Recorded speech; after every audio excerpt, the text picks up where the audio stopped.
Just saying.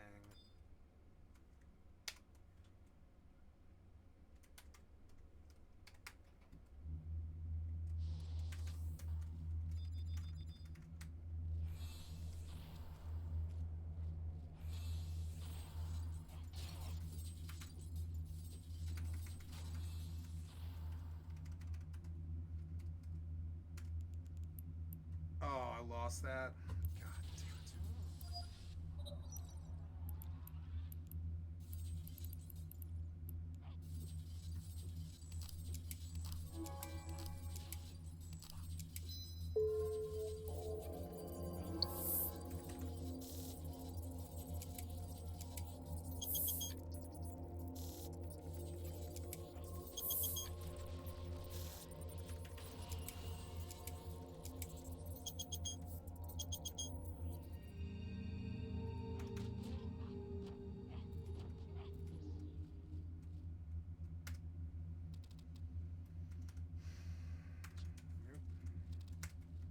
I somehow always go the opposite direction of the way I was going. I don't really know. It's because we always have to spin around the mob. It's so dumb. So you're always facing the direction you came. It's so annoying. Another bad example of bad cameras. I lost this? Come on, man. I've lost the last like 10 or 11, 50% bets in a row. That's totally how statistics work. Yeah.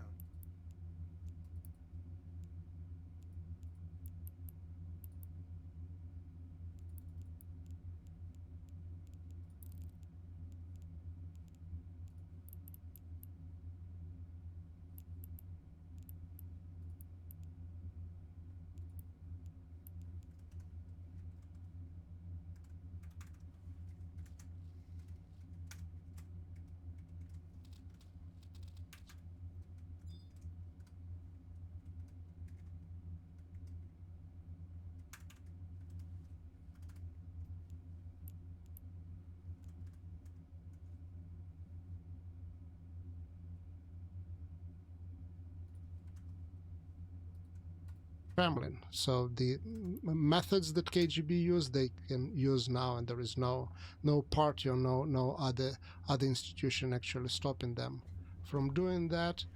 And they think about, my understanding, the operations abroad, about foreign policy in general, in terms of the KGB mindset of planning operations and executing particular operations and so on and so forth. So I think a lot of culture that came into existence in the Soviet KGB now became part of the culture of the Russian establishment. You wrote the book, The Russo-Ukrainian War, The Return of History, that gives the full context leading up to the invasion of Ukraine by Russia in February 2022. So can you take me through the key moments in history that led up to this war? So we mentioned the collapse of the Soviet Union. We could probably go much farther back, but the collapse of the Soviet Union, mentioned 2014. Maybe you can highlight key moments that led up to 2022. The key moments would be first the year 2004, known for Orange Revolution in Ukraine, and then the year 2013, known as the Revolution of Dignity. Both were the revolts against the something that by significant part of Ukrainian population was considered to be completely unacceptable actions on the part of the government and people in the government at that time. So the Orange Revolution of 2004 was a protest against falsified presidential elections and rejection of a candidate that was supported by Russia, publicly supported by Russia. I remember being in Moscow at that time and couldn't believe my eyes when in the center of Russia I saw a billboard with Yanukovych. The trick was that there were a lot of Ukrainians in Russia and in Moscow in particular, and they had the right to vote. It led to the election of Ukrainian President Viktor Yushchenko, who put on the agenda the issue of Ukraine's membership in NATO. So it was very clear pro-Western orientation. And the second case was the Revolution of Dignity 2013, with some of the same characters, including Yanukovych, who at that time was already president of Ukraine. And there the question was of the government promising the people for 1 year at least to sign association agreement with European Union, and then turning over almost overnight and saying that they were not going to do that. And that's how things started. But then when they became really massive, and why something that was called revolution, Euro Revolution, became Revolution of Dignity, was when the government police beat up students in downtown Kyiv, who, judging by the reports, were basically already almost ready to disperse, almost ready to go home. And that's when roughly half of Kyiv showed up on the streets. That sort of the police behavior, that sort of was absolutely unacceptable in Ukraine. The stealing elections and falsification of elections was unacceptable. That's where around that time, and around 2004, the president of Ukraine at that time, Leonid Kuchma, writes a book called Ukraine is Not Russia. And apparently the term comes from his discussion with Putin, when Putin was suggesting to him quite strongly to use force against people on the Maidan, on the square in Kyiv. And Kuchma allegedly said to him, you don't understand, Ukraine is not Russia. You can't do things like that. You get pushback, and that's this two events, 2004 and then 2013, became really crucial point in terms of the Ukraine direction, the survival of Ukrainian democracy, which is one of very few countries in the post-Soviet space where democracy survived the original flirt between the government leaders and democracy of the 1990s. It was the all-Soviet story. In Russia, everywhere else, there was high democratic expectations, but they came pretty much to an end by the end of the decade. Ukraine preserved the democracy. And the orientation of Ukraine toward integration in some form into Western and European structures, that Ukrainian democracy plus Western orientation was something. And in Russia, we see the strengthening of the autocratic regime under Vladimir Putin. That, if you look deeper, these are the processes that put the two countries on the collision course. So there's a division, a push and pull inside Ukraine on identity of whether they're part of Russia or part of Europe. And you highlighted two moments in Ukrainian history that there's a big flare-up where the statement was first, Ukraine is not Russia, and essentially Ukraine is part of Europe. But there's other moments. Mm-hmm. What were the defining moments that began an actual war in the Donbass? The war started in February of 2014 with the Russian takeover of Crimea by military force, right? The so-called Green Man. And the big question is why.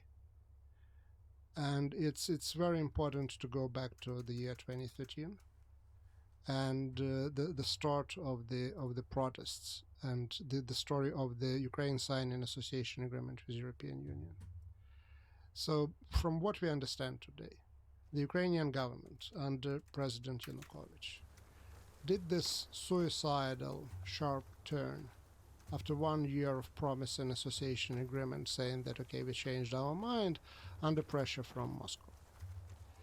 And Moscow applied that pressure for one reason, at least in my opinion. The Ukraine signed an association agreement with European Union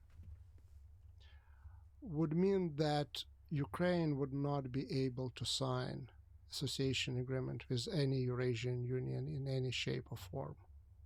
That was at that time in the process of making, and for Vladimir Putin, that was the beginning of his, or part of his third term. One of his agenda items for the third term was really consolidation of the post-Soviet space and Eurasian space, and not membership in NATO, not membership in European Union, but association agreement with European Union meant that that post-Soviet space would have to exist under Moscow's control, but without Ukraine, the second largest post-Soviet republic, the republic on whose vote depended the continuing existence of the Soviet Union, and whose vote ended in many ways the existence of the Soviet Union. So that is broadly background, but also there are of course personalities, there are also their beliefs, their readings of history, and all of that became part of the story. But if you look at that geopolitically, the association agreement is putting Ukraine outside of the Russian sphere of influence. And the response was an attempt to topple the government in Kyiv that clearly was going to sign that agreement, to take over Crimea and to help to deal with a lot of issues within Russia itself and boost the popularity of the president, and it certainly worked in that way as well. And once Ukraine, still after Crimea, continued on its path, then the next step started the so-called hybrid warfare in Donbass.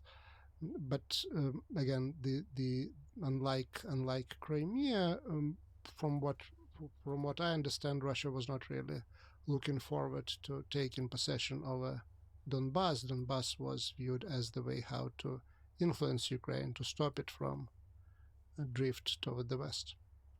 Maybe you can tell me about the region of Donbass. I mentioned that nationalism and principle of nationalism is the principle of making the political borders to coincide with ethnic and cultural borders. And that's how the maps of many East European countries had been drawn in the 19th and 20th century. On that principle, Donbass, where the majority constituted by the beginning of the 20th century were Ukrainians, was considered to be Ukrainian and was claimed in the middle of this revolution and revolutionary wars and civil wars by Ukrainian government. But Donbass became a site, one of the key sites in the Russian Empire of early industrialization, with its mining industry, with its metallurgical industry.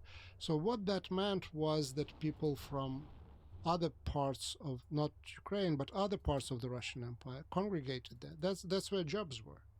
That's how Khrushchev and his family came to Donbass. The family of Brezhnev overshoot a little bit. They got to the industrial enterprises in the city of Kamensk near Dnipro, the city that was called Dnipropetrovsk. So those were Russian peasants moving into the area in looking for the job, and by the population became quite mixed. Ukrainians still constituted the majority of the population, but not necessarily in the towns and in the cities. And culturally, the place was becoming more and more Russian as the result of that moment. So well, apart from the Crimea, Donbass was the part of Ukraine where the ethnic Russians were the biggest group. They were not the majority, but they were very, very big and significant group. For example, in the city of Mariupol, that was all but destroyed in the course of the last 2 years. The ethnic Russians constituted over 40% of the population, right? So that's not exactly part of Donbass, but that gives you that gives you general idea. Now, the story of Donbass and what happened now is multidimensional, and this ethnic composition is just one part of the story. Another very important part of the story is economy. And Donbass is a classical Rust belt. And we know what happens with the cities that were part of the first or second wave of industrialization in the United States and globally. We know about social problems that exist in those places. So Donbass is probably the most dramatic and tragic case of implosion of the Rust Belt, with the mines not anymore producing the sort of and at the acceptable price, the coal that they used to produce.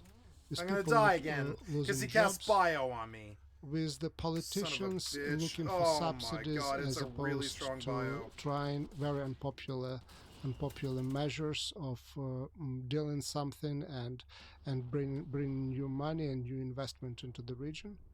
So all of that become part of the story that made it easy for Russia, for the Russian Federation, to destabilize the situation.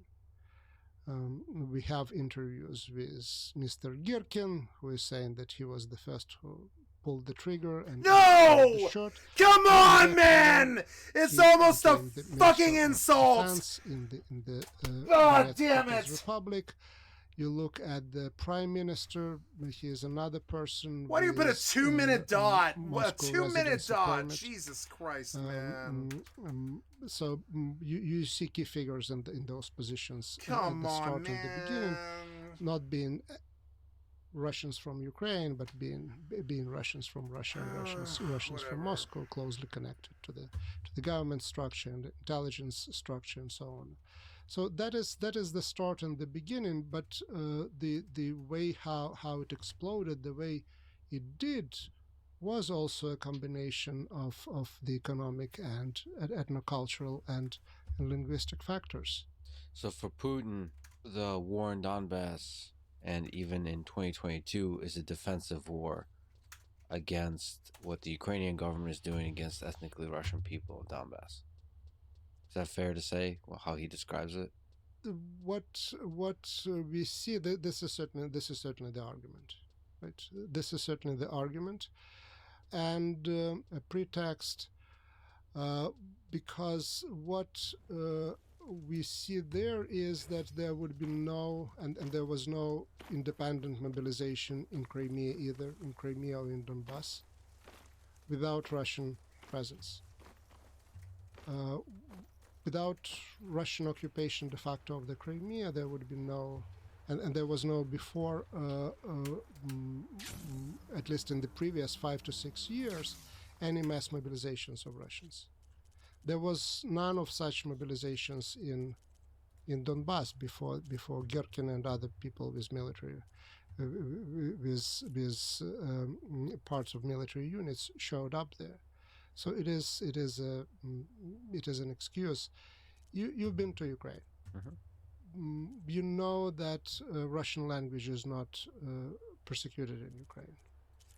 And if you've not been to Donbass, it would be or to the Crimea, it would be difficult to find one single Ukrainian school. Not that they didn't exist at all, but it would take quite an effort for you to find it. It's a little better. Or sometimes even to hear Ukrainian language outside either of the institutions or the farmers market. So that's the reality. That's the reality that is clear, that is visible. So imagine under those conditions and contexts that someone is is persecuting ethnic Russians or Russian speakers. One, to believe in something like that, one important precondition is never to step your foot in Ukraine. I should mention, maybe this is a good moment to mention, when I traveled to Ukraine, this is after the start of the war, you mentioned farmers market, which is funny. Basically, every single person I talked to, including the leadership, we spoke in Russian. For many of them, Russian is the more comfortable language even. And the people who spoke Ukrainian are more on the western side of Ukraine. And, you know, young people that are kind of want to show that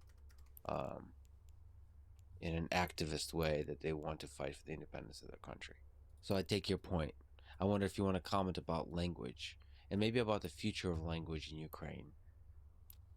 Is the future of language going to stabilize on Ukrainian, or is it going to return to its traditional base of Russian language? Water God for 300 damage. Motherfucker is 26 levels lower than me. And he hit me for fucking 370. Because the fucking developer on this server is an idiot. Being a dominant language in the West, and Russian being a dominant language. Please attack. I've told you to attack now for 35 fucking seconds. Attack the fucking mob. Great, another 350 damage. Great. Then in between of that, why are these things 26 levels lower aggroing me? Why? Ukraine, or whatever, 20 levels lower. And I visited a lot of countries, not all of them, and probably maybe I will be still surprised, but please attack. Please attack. This is the only truly bilingual country. He's out. I'm gonna die again. I lived in Canada for a long period of time. There is Quebec and the rest. I'm dead. Why did these level 45s aggro me? And why did they kill me in 10 seconds? Ukrainian in any part of Jesus Christ, they're fucking 20 levels lower than me! And they crit me for 300, 50, 50, 50. It's like, what? Dude, it's 20 levels lower! 20 levels lower, the fucking idiot developer on this fucking server. Jesus Christ, man! 370 for what? For what? They're 20 levels lower than me! Come on, why are they hitting harder than a game boss? It's so stupid. Mostly Ukrainian speaking. Fine, just steal my time. Just steal my time on your fucking mental retardation. Go right ahead. Also, what you see, Jesus Christ, man, why was there a Blizzard 2 and a fucking a Blizzaga fucking whatever? Like, why was this so much damage that fast? Water God 2 for fucking 287. That started in 2014. Jesus Christ, the thing is 20 levels lower than me. Why would it hit for 300 damage? That is so stupid, and that's the piece of shit developer, not me. At a level, I can tell you that I speak to people who piece of shit dishonorable developers, in fucking Chernihiv pieces of at the shit. Time, this is I hate them so much. East of Crimea at the time of the Russian aggression and bombardment. And try so again. So forth, and this time, don't aggro something 20 levels lower. I don't know. I don't know why you aggro something 20 levels lower and kill me, but okay. Go ahead. When I say, okay, why you're doing waste my that? time. We know each other for Piece decades and you used Russian. And he said, well, I don't want to have anything 20 levels fucking lower. 20 levels lower. So and it aggroed and crit me for 400 damage on a full geared 64.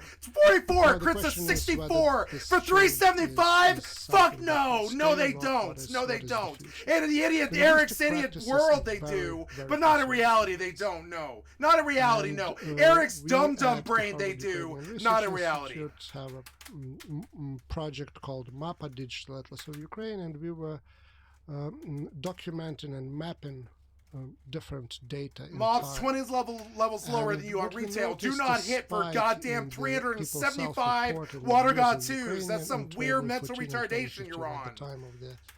And they casted way too much. They're constantly casting God spells. Was the most clear one. Come on, man. This is self-reporting. That doesn't mean Whatever. that people exactly do but they believe that that's what that they are supposed to. Why must you steal hours And of then my time in a return second? Why back must you to do where that? it Why was must for you the do year that? Well, like, 2016 do you have some 2017. weird, sick, fucking shit bullshit this- heart for a this developer? You got dynamic shit where your can heart repeat brain itself. should be? But Fucking given- piece of given shit the- cocksucker how long developers the war is wasting my going on, fucking time back how then big the and impact, now. how big the stress is, Ugh. and Why? For that what? This the fucking mob way- the 21 wave of levels the lower? future Come is on, probably man. associated Crits with me for younger people switching to 375, 21 Ukrainian, levels so lower. I would- Come on, I man. It's a would, 40 level 46 mob against a my bet 64. would There's be no on- reason on- why on- Water on God 2 Ukrainian should hit. Water language God rising 2 in should not hit for prominence. 375. So as we get that closer is to February ridiculous. On a mob that 2022, is too weak? No, 2 there's a weeks do not few hit you for other key 375. Your idiot Maybe developer let's has talk screwed it about up. in July 2021, Putin publishing an And I feel like essay it costs titled me On the time Historical directly. Unity of Russia. Directly, your fuck ups cost me Can you time. describe Mobs the 21 ideas levels lower than you do not hit for expressed in this 375 The idea damage. Only in is an very idiot's developer's conveniently fucking presented private already in developer's the first brain they paragraph, do in that. the first But not here. No, not in reality. sentences Not on really retail. of the Not nope. article, where Putin says that for a long time I was saying that Russians and Ukrainians were Why one didn't and the the last same 16 people, times I ran here in is the- kill me instantly? this Why is- was this is time the- instant kill? the Aggro 2 historical- mobs, instant death he inside of develops 10 his seconds. historical Why weren't the last argumentation 16 trips in apparently here with the like help that? of- Huh? of a Stone lot God of people 2. around him. And he started to talk Why? about Russians and Ukrainians. You're being goddamn the same too weak. people Why are you 1 aggroing year before me? the start of the Oh war no, in you're EP. 2014. Never mind, never mind. So in 2013, he You're was level together 45. with You're Petro 21 levels lower than me. Kirill Why on would you hit visit for that to much Kiev. damage? Goddamn There was idiot a fucking conference piece of shit specifically private server organized for developers him in the skewing Kievan things and Caves ruining the Monastery, and game they're that's- trying to That's steal. where Fucking dumb. he stated that. The fact that he was with Patriarch Kirill is very important factor for understanding where the idea is coming from. This is the idea that was dominant in You the instant Russian cast a Empire stun while you were of the mid 19th and blood the beginning saber. of the 20th century. What? That You literally the blood Russians, saber to Ukrainians, stun me and at the same Belarusians, exact really fucking second. Russian- What was great that? Russians, You can little tell the Russians, private and server white developers Russians, suck stick. You can and fucking that you can they tell. You can constitute tell why one- Prathan wouldn't roll with him. people. You can tell why. Because the Well, game's yes, a little bit different now, there are isn't it? some Nobody had this dialectical kind of money back in differences. era. Yes, Ukrainians sing well. Yes, they dance funny, but overall, that doesn't 60-second CC. matter. And that idea actually was really destroyed, mostly destroyed by the revolution of 1917. Because it wasn't just social revolution. you That's poisoned how me. it is understood. I thought it was going to in- be the in- full in 60 seconds of US and good retardation part of due the to world. mental It was fucking also defects in national a revolution. developer. It was an empire. It was a revolution in the Russian There was Empire. only 30 seconds of mental And retardation. to bring these pieces of empire back within the Soviet Union, the Bolsheviks had to make concessions. And one of those concessions was to recognition of the existence of Ukrainians as a separate nation, Belarusians as a separate nations, Russians as a separate nations, endowing them with their own territorial. Why is this thing 20 levels lower than me, tanking with like a borders, fucking with EM? institutions and so on and so forth. Come on now. But there was one institution that was not reformed. That institution was Idiot called the Russian developers Orthodox fucking Church. up their shit all the Because fucking one of the time. ways that Bolsheviks Brain dealt dead, with it, smooth they couldn't brains. eradicate religion Idiots completely, fucking... but they What? arrested the Why is this development too of weak?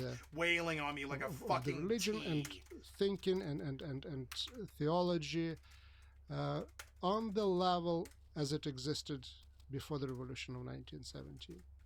So the Russian Orthodox Church of 1917 continued to be the Russian Orthodox Church in 1991 and in 2013, continuing the same imperial mantra of the existence of one big Russian nation, one unified people.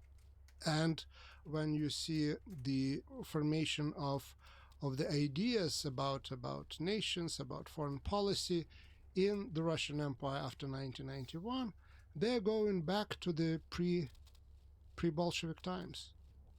Ukrainians do that Great, as well. thanks. Estonians do that Great. as well.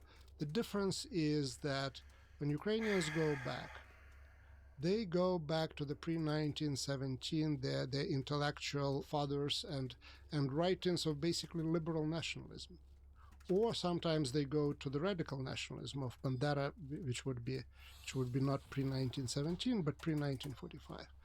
When the Russians go to pre-Bolshevik. Why are these past, things 21 levels lower killing looking me? for the I've just ideas, been looking for killing level inspiration, 65s for narratives. 5 days What they straight, but find these is level empire. 43s are doing What 500 they fucking find is damage. imperial Come on, man! Design your And- fucking and private that's- server that's- better. that's, Jesus certainly the Christ, story man! This of shit should the- not do that of much the damage. Putin's claim. Fix your That's the story game. of the argument. This shit should and never do that much to damage to me. conclude, Fucking argument so that he much lays damage, out there, dude. historical 287 on a comes fucking also 1100 almost bar directly from the is narratives of the insane. late It's 19th fucking century insane beginning for something that's So 20 it's not levels only lower the than you. argument is No, coming from you done also fucked that the up, idiots. argumentation You is did it. Coming from that era as well. But those arguments are all in. I don't care. I'll favor just of keep dying. I don't empire. care. I don't care about It's the XP. I empire really on the don't. one The hand, XP means nothing. but Just like also your there is bonehead imperial fucking understanding of developer what fuck Russian ups. nation They mean nothing too. That I'm gonna doesn't go on allow about my for business whether you fuck up as a independence of developer or its not. Little Russian and White Russian branches, alleged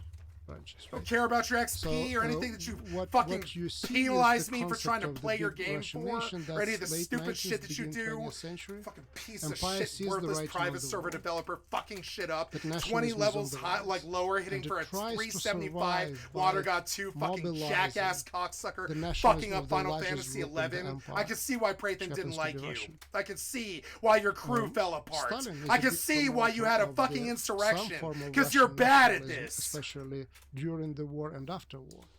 And he started his career as a very The server wouldn't have been promising alive Georgian barely writer. if you hadn't recovered writing in from Georgia. the loss of half your Yeah. fucking So people he's not leaving. doing that Because for you want some to fucking make things personal 20 levels affinity lower than or you, hit for cultural 400 intellectual damage. roots within- Fucking piece of shit, within, idiot. uh, No, level Rush- 45 casters do not within do Russian 400 nation or damage Russian to a people. 65. He No, is they doing don't. that Your for brain the- dead developer for idiot the mind they sake do. of the But nowhere else success in of any the- other reality do of they do his that. Soviet and communist You know what I'm saying? project. And I guess you don't. He has to get the largest ethnic group on board, which are I guess you Russians. don't. But Stalin and Putin have different understanding who Russians are. 287. Stalin What? already accepted Ukrainians and Belarusians. 287.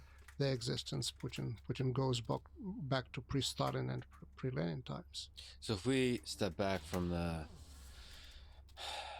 the historical context of this and maybe the geopolitical purpose It's not of like I writing care about the such an XP. essay, I care that you're stupid and forget bad about at the essay development. I get altogether. really you know, I fucking angry. have Bad family back in then, Ukraine and Russia. bad I know a now. lot of Bad back people then, in bad Ukraine now. and Russia. Bad private server developer. Forget the Like war, bad forget all of developers, this. period.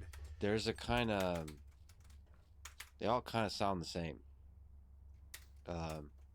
Like if I go to France, they Fine. sound I'll use an different expensive item. than Sorry. Ukraine and So Russia. sorry I If you didn't lay use the out item. this, Your rule, mon cultural Führer. Or whatever the fuck. map Piece of of the shit world. developers. There's just a different beat. Your and rule, music I and mean flavor to competent, people. or whatever. You know, I guess what I'm trying I'm to goose say stepping. is I'm sorry, there sir. seems I'm to be moving. closeness I used the between item. cultures Your of rule, Ukraine and master. I'm Russia. sorry. I'm How do sorry. we I'm describe sorry I it? didn't use the item. Piece Do of we shit acknowledge developers. that? And how does that at tension with the national independence? I'm sorry I didn't use first your of all, precious especially when it sneak comes to oil item. Eastern I feel Ukraine, that I because should of lose big 5 hours cities. of my life because of this. Many people in Which Ukraine is why you spoke didn't make a sequel. Russian. It's why you didn't remaster. Generally, It's why your it's your company's the dead same now and language. making dead games On still. the top Dead of that, games. 15, we 16. Dead started our games. Dead discussion games. with, Remembered talking about without the Slavs, fondness, right? So you know what I'm both, saying? Ukrainian And you've been stealing Russian for a long language are time. Slavic languages, so there is proximity there as well. Stealing time for On a the top long of time. that, there is a history of existence in the Soviet Union and before that in one empire for a long period of time. So Why you does it see a look lot less of yellow now? It's before the weird. war, a lot of Ukrainian singers and entertainers performing in Russia and vice versa. And biography of President Zelensky is certainly one of the fits that particular model as well. That all talks about similarities, but these similarities also very often obscure things that became so important in the course of this war. And I already mentioned the book titled by President Kuchma of Ukraine, Ukraine is not Russia. So that's the argument. Despite the fact that you think that we are the same, we behave differently. And it turned out that they behave differently. You have Bolotnaya in Moscow and police violence, and that's the end of it. You have the Maidan in Ukraine, and you have police violence, and that's the beginning. That's not the end. History really matters in the way why sometimes people speaking the same language with different accents behave very differently. Russia and Russian identity was formed around the state and has difficulty imagining itself outside of the state. And that state happened to be imperial for most of Russian history. Ukrainian project came into existence in revolt against the state. Ukraine came into existence out of the parts of different empires, which means they left different cultural impact on them. And for Ukrainians to stay together, autocratic regime so far didn't work. It's like the colonies of the United States. You have to find common language. You have to talk to each other. And that became part of the Ukrainian political DNA. And that became a huge factor in the war. And very few people in Ukraine believed what Vladimir Putin was saying, that Russians and Ukrainians were one and the same people. But the majority believed that they're certainly close culturally and historically nations. And from that point of view, the bombardment of the Ukrainian cities became such a shock to the Ukrainians. Because deep down, they maybe looked at Syria, they looked at Chechnya, and were explaining that through the fact that there was basically such a big cultural gap and difference between Russians and those countries and those nations. But my understanding, at least, most of them had difficulty imagining the war of that proportion and that sort of ferocity and that sort of war crimes, bringing that sort of war crimes and on that level. So it's interesting that you say that in the DNA of Ukraine versus Russia, so maybe Russia is more conducive to authoritarian regimes and Ukraine is more conducive to defining itself by rebelling against authoritarian regimes. By rebellion, absolutely, and that was the story pretty much before 1991. So what you see since 1991 and what you see today is, I would say, new factor certainly in Ukrainian modern history. Because Ukrainians traditionally were very successful rebels. The largest peasant army in the civil war in the Russian Empire was the Makhno army in southern Ukraine. And one revolt, Cossack revolts and other revolts, one after another. But Ukrainians had historically difficulty actually maintaining the sort of freedom that they acquired. Had difficulty associating themselves with the state. And what we see, especially in the last 2 years, it's a quite phenomenal development in Ukraine when Ukrainians associate themselves with the state, where Ukrainians see a state not just as a foreigner, as historically it was in Ukrainian history, not just someone who came to take, but the state that is continuation of them, that helps to provide security for them, that the Ukrainian armed forces, even before the start of this war, had the highest support and popularity in Ukraine. The state today functions unbelievably effectively under attacks and missile attacks, and again, city government and local government.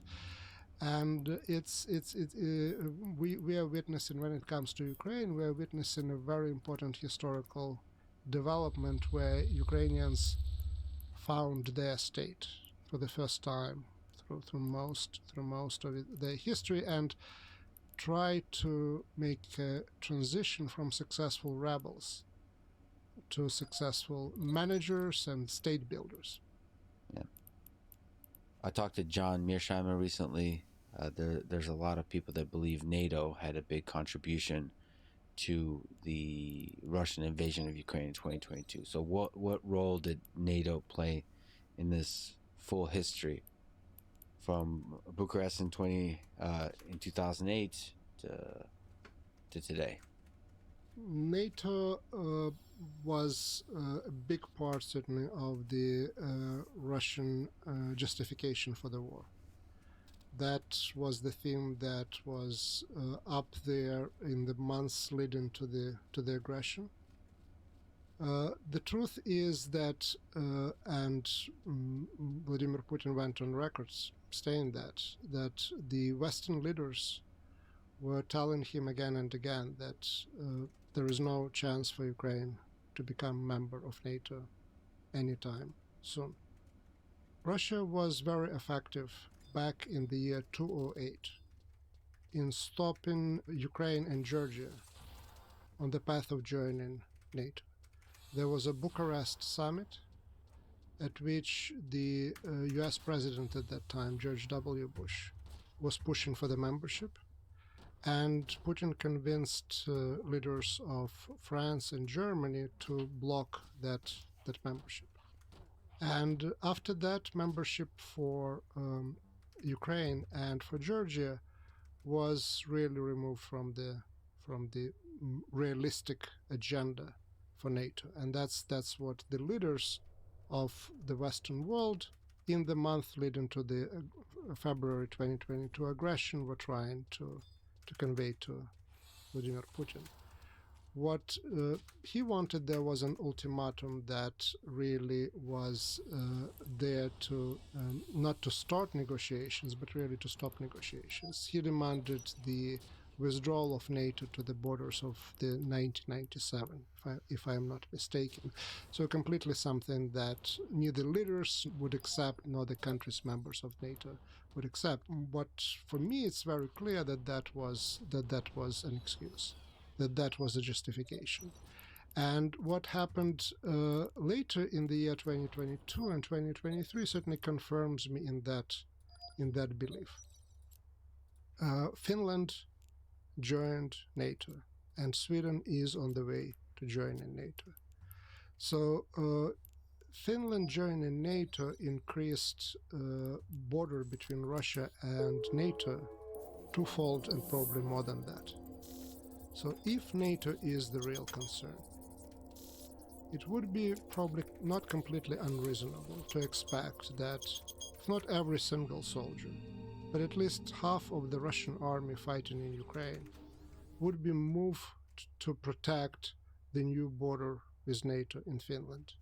So I have no doubt that no one in Kremlin, either in the past or today, looks favorably or is excited about NATO NATO moving or the countries of Eastern Europe joining NATO. But I have very difficult time imagining that was the primary cause of the war. And what we see also, we talked about Tucker's interview. He was surprised, but he believed that Putin was completely honest when the first 25 minutes of interview he was talking about relations between Russia and Ukraine, was talking about history. And that was also the main focus of his essay. Essay was not on NATO and Russia. Essay was on Russia and Ukraine. So that is where the real causes are. The broader context is the fall of empire and process of disintegration of empire, not the story of NATO. What was, to clarify, the reason Russia invaded Ukraine in 2022? The immediate goal in 2014, when the war started, was to stop the drift of Ukraine toward the west and outside of the Russian sphere of influence. The invasion of 2022 perceived the same goals, keeping Ukraine in the Russian sphere of influence. Once we have the resistance, and quite effective resistance on the part of Ukraine, the Rammstein and coalition, international coalition in support of Ukraine. Then we see the realization of Plan B, where parts of Ukrainian territory are being annexed and included in the constitution of the Russian Federation. So the two scenarios don't exclude each other, but if scenario number one doesn't work, then scenario number two goes into play. In the Gates of Kiev chapter, you write about Volodymyr Zelensky in the early days of the war. What are most important moments to you about this time? The first hours and days of the invasion. The first hours and the first days were the most difficult psychologically. The rest of the world really didn't expect Kiev to last for more than a few days, didn't expect Ukraine to last for more than a few weeks. And all the data suggested that that's what would happen. Ukraine would collapse, would be taken over. Putin called his war a special military operation, which suggests also expectations about the scope, expectations about the time. So semi-military, semi-police operation. So every reasonable person in the world believed that that would happen. And it's the heroism of quote-unquote unreasonable people, like Zelensky, like the commander of Ukrainian armed forces Zaluzhny, like mayors of the cities, Klitschko and others. I'm just naming names that are familiar to almost all of us now. But there are thousands of those people, unreasonable people, who decided that it was unreasonable to attack their country. And that was the most difficult times and days. And speaking about Zelensky, every, I understand, reasonable leader in the West was trying to convince him to leave Ukraine and to set a government in exile in Poland or in London. And it was reasonable to accept his one of his predecessors, Mr. Yanukovych, fled Kiev. A few months before that, in Afghanistan, the president of Afghanistan fled Afghanistan. That was a reasonable thing to expect. And he turned out to be very, very unreasonable in that sense. That comes with the guts, his guts and guts people around him and Ukrainians in general. Why do you think he stayed in Kiev? This former comedian who played a president on TV when Kiev is being invaded by the second most powerful military in the world. Because I think he believes in things. And one of those things was that if he a president and he is in the presidential office, he is there to play his role to the end. And another thing, my personal, again, I never met Volodymyr Zelensky. My personal understanding of him is that he has talent that helped him in his career before the presidency and then helps now. He feels the audience and then channels the attitude of the audience and amplifies it. And I think that another reason why he didn't leave Kiev was that he felt the audience. The audience in that particular context were the Ukrainians. So he had a sense that the Ukrainians would unify, because he was quite, if you look at the polls before the war, quite unpopular, and there was still divisions and factions, and the government is divided. I mean, there's the East and the West and all this kind of stuff. You think he had a sense that this could unite people? The East and the West was not already such an issue after Crimea and part of Donbass being gone. So Ukraine was much more united than it was before. He brought to power his, before that, really non-existent party of regions on his personal popularity, but the important thing is that he created a majority in the parliament which really reflected the unity that existed among Ukrainians that was not there before.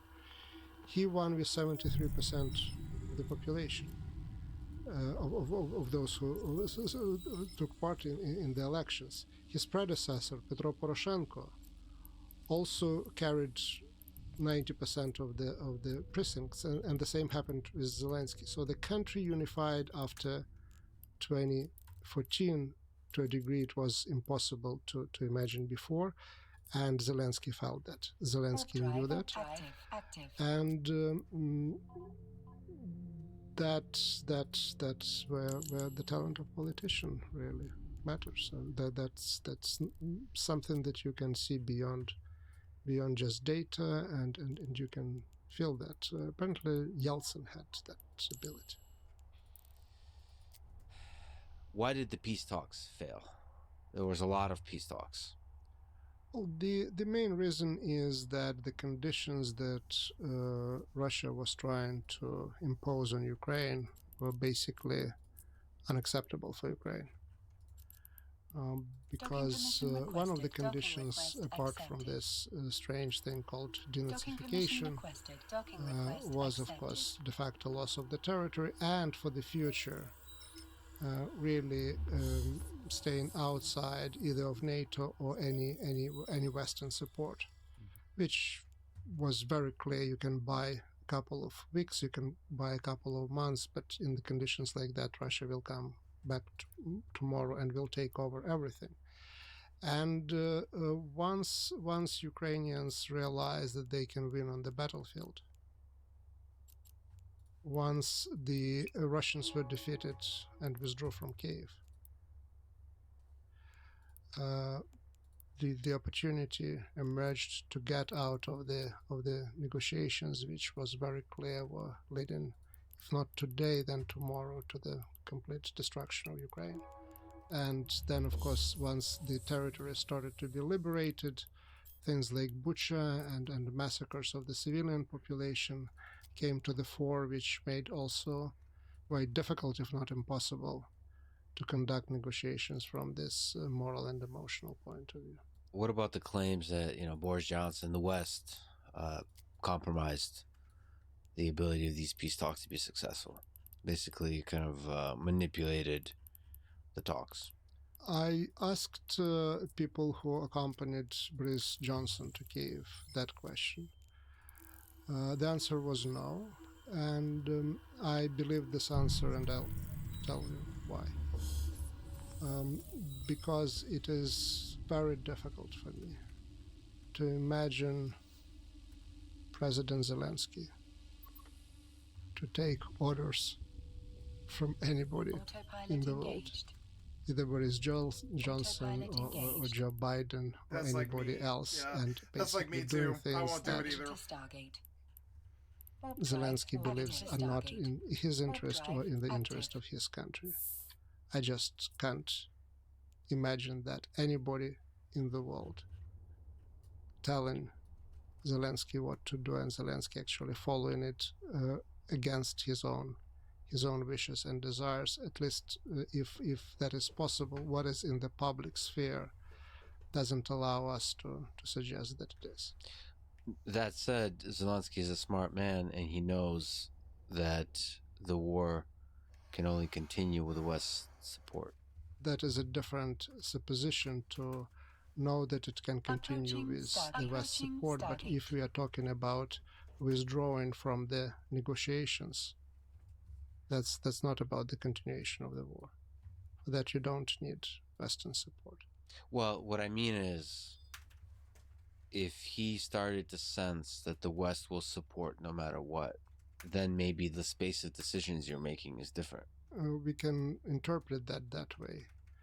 But Boris Johnson represented, at that point, Britain, not the United States.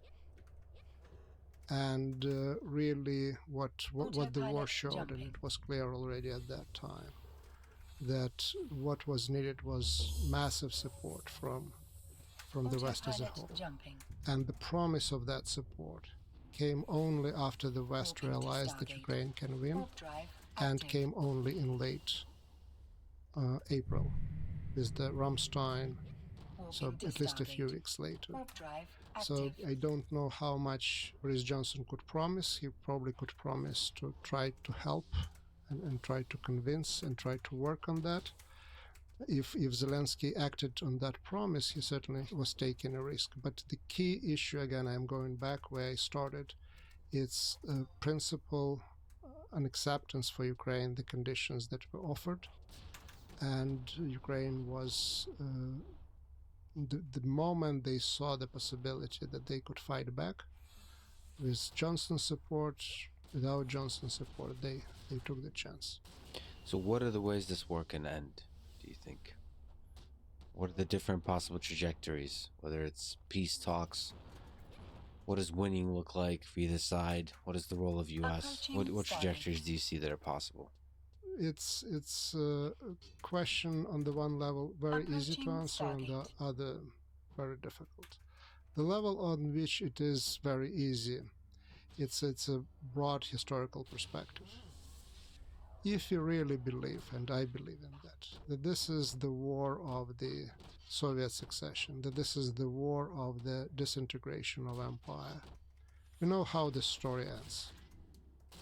And they end with disintegration of empire. They end with the rise of the new states and appearance of the new colored spots on the map. That's the story that started with the American Revolution. So that's long-term perspective. The difficult part is, of course, what will happen tomorrow. The difficult part is what they will be in 2 days or even in 2 years.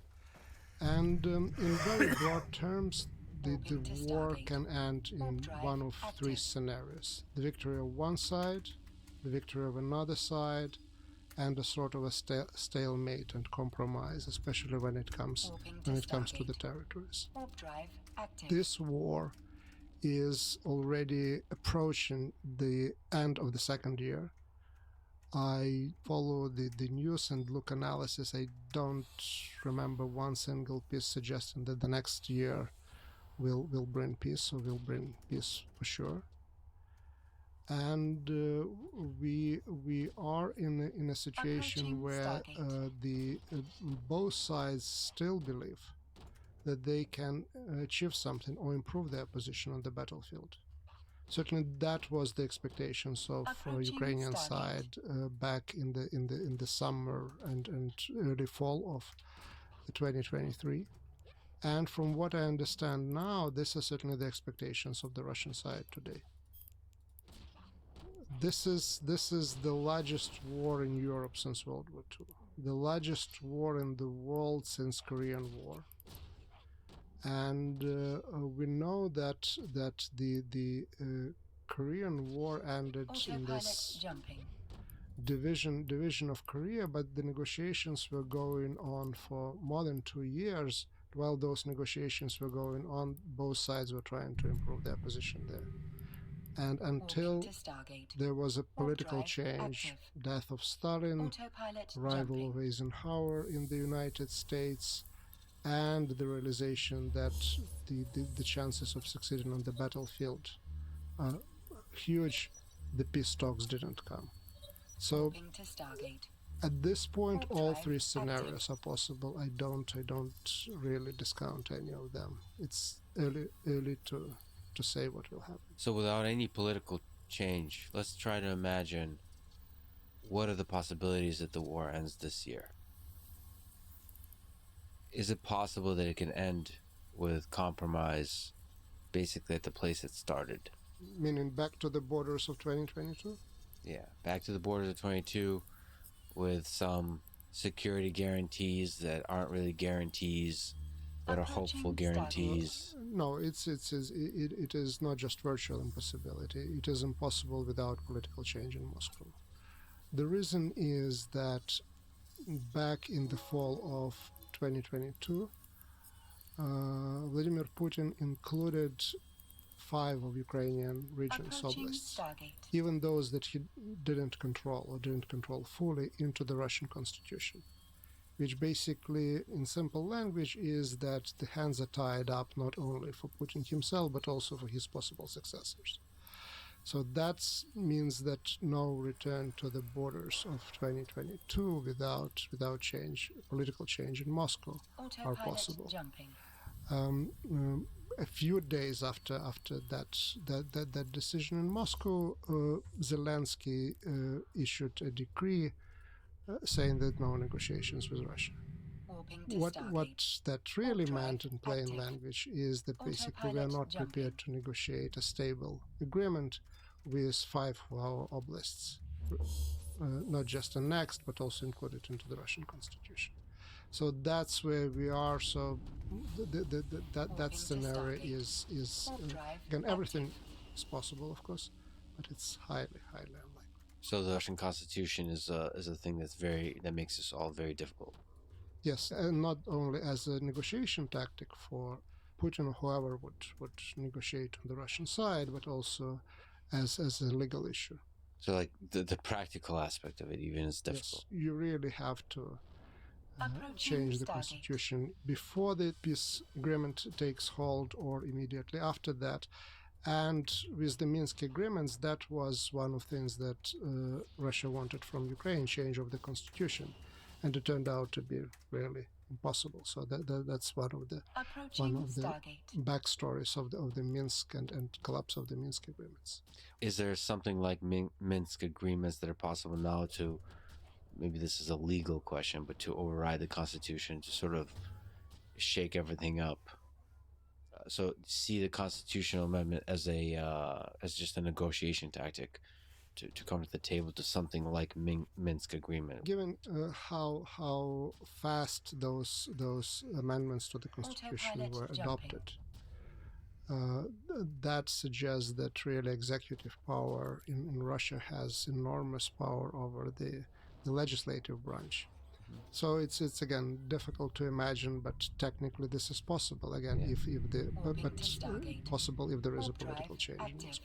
Autopilot I don't understand jumping. why, assuming political change in Moscow is not possible this year. So I'm trying to see if there's a way to end this war this year, right? There is a possibility of armistice, right? But armistice Warping to more Stargate. along the Warp like drive any active. armistice along the lines of the current front lines.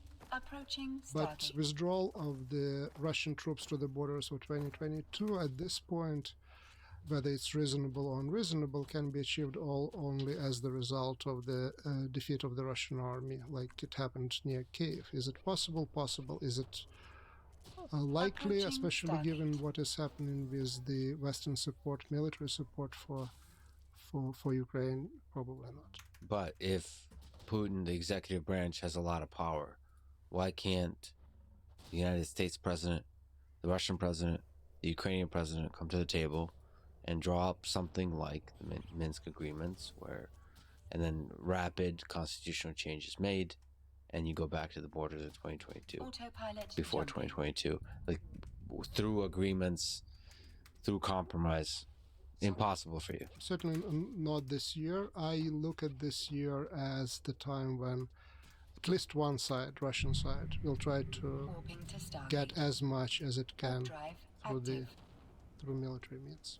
But that's been There it is. happening last year Autopilot too. jumping. There's been a counteroffensive. There's been attempts. There's been It doesn't mean that that new year somehow is supposed to bring new tactics. The last year was Warping to pretty Stargate. much Warp a drive lot of active. fighting, a lot of suffering, very Skill little training movement completed. of the front line. The biggest change of the last year was Ukraine victory on the Black Sea, where they pushed the Russian Navy into the western part of the pond and restored the grain corridor and export from Odessa, apparently up to 75% of what it used to be before the war. So that's the only major change. But again, the price is enormous in terms of wealth, especially in terms of lives. So thinking about what 2024 Approaching brings, Stargate. Zelensky just fired Ukraine's head of the army, a man you've mentioned, General Valery Zaluzhny. What do you make of this development? This is a very, very dangerous moment in the war. The reason for that is that Zaluzhny is someone who is very popular with the army Autopilot and jumping. with people in general. So if you look at that through American prism, that would be something analogous to President Truman firing General Warping MacArthur. to Stargate. Autopilot jumping. Given that stakes for US at that time were very high, but probably not as high as they are for Ukraine today. In both cases, what is at stake is certainly the idea that the political leadership and military leadership have to be on the same page. And the question is whether, on the part of Zelensky, this is just the change of the leadership, or this is also the change of his approach to the war. And then can mean many things. One can mean him taking more active part in planning operations. It can mean also possible change of the tactic in the war, given that counteroffensive didn't work out. We don't know yet. I don't know whether President Zelensky at this point knows exactly what will come next. But this is the time when the change of the leadership in the country and in the army that is at war, it's one of the most trying, most dangerous moments. So the thing that President Zelensky expressed is that this is going to be a change of tactics, making the approach more technologically advanced, this kind of things. But as you said, I believe he is less popular than the chief of the army, Zaluzhny, 80% to 60% depending on the polls. Do you think it's possible that Zelensky's days are numbered as the president? That somebody like Zaluzhny comes to power? What we know is that in this war, Ukrainian people really united around their president. And the armed forces were always, even before the start of the war, more popular than was the presidential office. So the change, if happened in that realm, was not so dramatic. And from what I can see from social media in Ukraine, there is a lot of unhappiness, a lot of questions, but there is also realization, and very strong realization, that country has to stay united.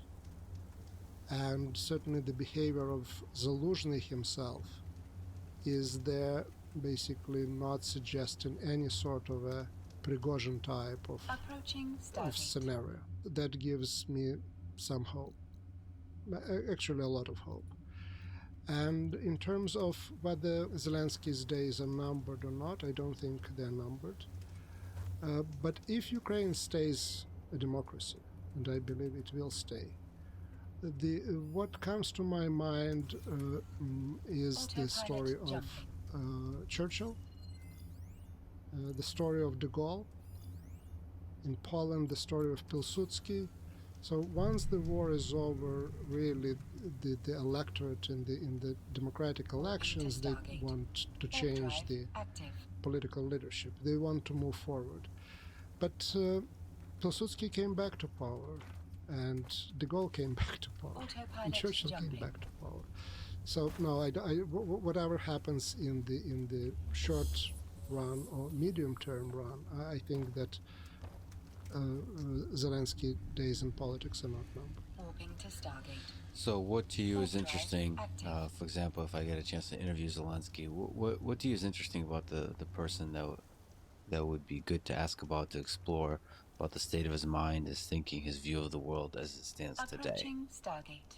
Next month we're supposed to take place Ukrainian elections. They're not taking place. because the majority of Ukrainians don't think this is the right thing to do, to change the president, to have the elections, to have a political struggle in the middle of the war. So Zelensky refused to call those elections despite the fact that Approaching Stargate. he is and continues to be the most popular politician in Ukraine. So it would be to his benefit, but that's clearly not what the Ukrainians want. But the question of continuing as the president beyond 5 years also, one way or another, would raise questions about the legitimacy.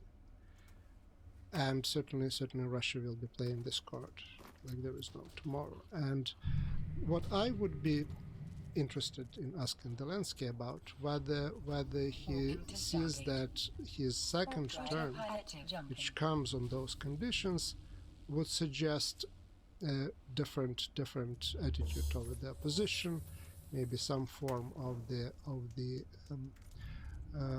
coalition government, like it was the case in Britain with Churchill, under different circumstances, of course. Or this is basically, in his opinion, something that would be destructive and something that would really be an impediment for the issue, for the question of unity and war effort. And I would ask this question not to basically suggest that that's the way to go, Approaching but Stargate. I would be very much interested to hear what is his thinking about that is. Do you think there's a degree during wartime that the power that comes with being a war president can corrupt a person, sort of push you away Approaching from Stargate. the democratic mindset towards an authoritarian one? I think that there is a possibility of that, right? You, in the conditions of any emergency, war, in the case of the Soviet Union, there was a Chernobyl disaster and so on and so forth, you make decisions much faster. You create this vertical, and then it's very easy to get really used to that way dealing with the issues in the conditions of emergency, right? And then either continue emergency or with no emergency, they are continuing the emergency mode. I think, again, that would be a very, very natural thing for any human being to do, to make it easier. Should I do that easier and in more effective way, or should I do the right way? That's a challenge. It's sometimes it's difficult to answer this question. Let me stay in power for just a little longer to do it the efficient way. Yep. And then time flies away, and all of a sudden you're going for the third term and the fourth term. And suddenly it's easy to realize that actually you can't rule in any other way. You just whatever skills you had or people around that can help is that already gone. Exactly, the people that surround you are not providing the kind of critical feedback necessary for a democratic system. One of the things that Tucker said after his interview with Putin, he was just in his hotel, just chatting on video, and he said that he felt like Putin was not very good at explaining himself, like a coherent whole narrative of why the invasion happened. It's just this big picture. And he said that's not because he doesn't have one, but it's been a long time since he's had somebody around him where he has to explain himself to. So he's out of practice, which is very interesting. It's a very interesting point. And that's what war and being in power for a prolonged period of time can do. So on that topic, if you had a chance to talk to Putin, what kind of questions would you ask him? What would you like to find out about the man as he stands today? As a historian, I have a lot of questions, and I have questions about when the decision was made to attack Ukraine and what went into this decision, because we are thinking about that. We are trying. So as a historian, I have this big question. I have a question about the Crimea when those decisions were made. So that sort of questions that interest me. But The rest, either I think that I understand what is going on with him, or I don't expect the answer that can help. For example, a good question: whether you regret or not the start of the war in 2022, given the enormous casualties on both sides. But you can't expect from a politician an honest answer to this question, right? So there are questions to which I know he can't answer honestly, and then there are other questions to which I think he already provided all answers that he could. So what for me is of interest are basically questions for a historian about the timing and the logic of particular decisions. Well, I do wonder how different what he says publicly is from what he thinks privately. So a question about when the decision to invade Ukraine happens is a very good question to give insight to the difference between how he thinks about the world privately versus what he says publicly. Yeah. And same about other, about empire. Because if you ask Putin, he will say he has no interest in empire and he finds the notion silly. But at the same time, perhaps privately, there's a sense in which he does seek the reunification of the Russian Empire. Not in the form of the Russian Empire, not in the form of the Soviet Union, but certainly in some form of the Russian control. That's for me at least. It's quite clear. Otherwise, there would be no busts to the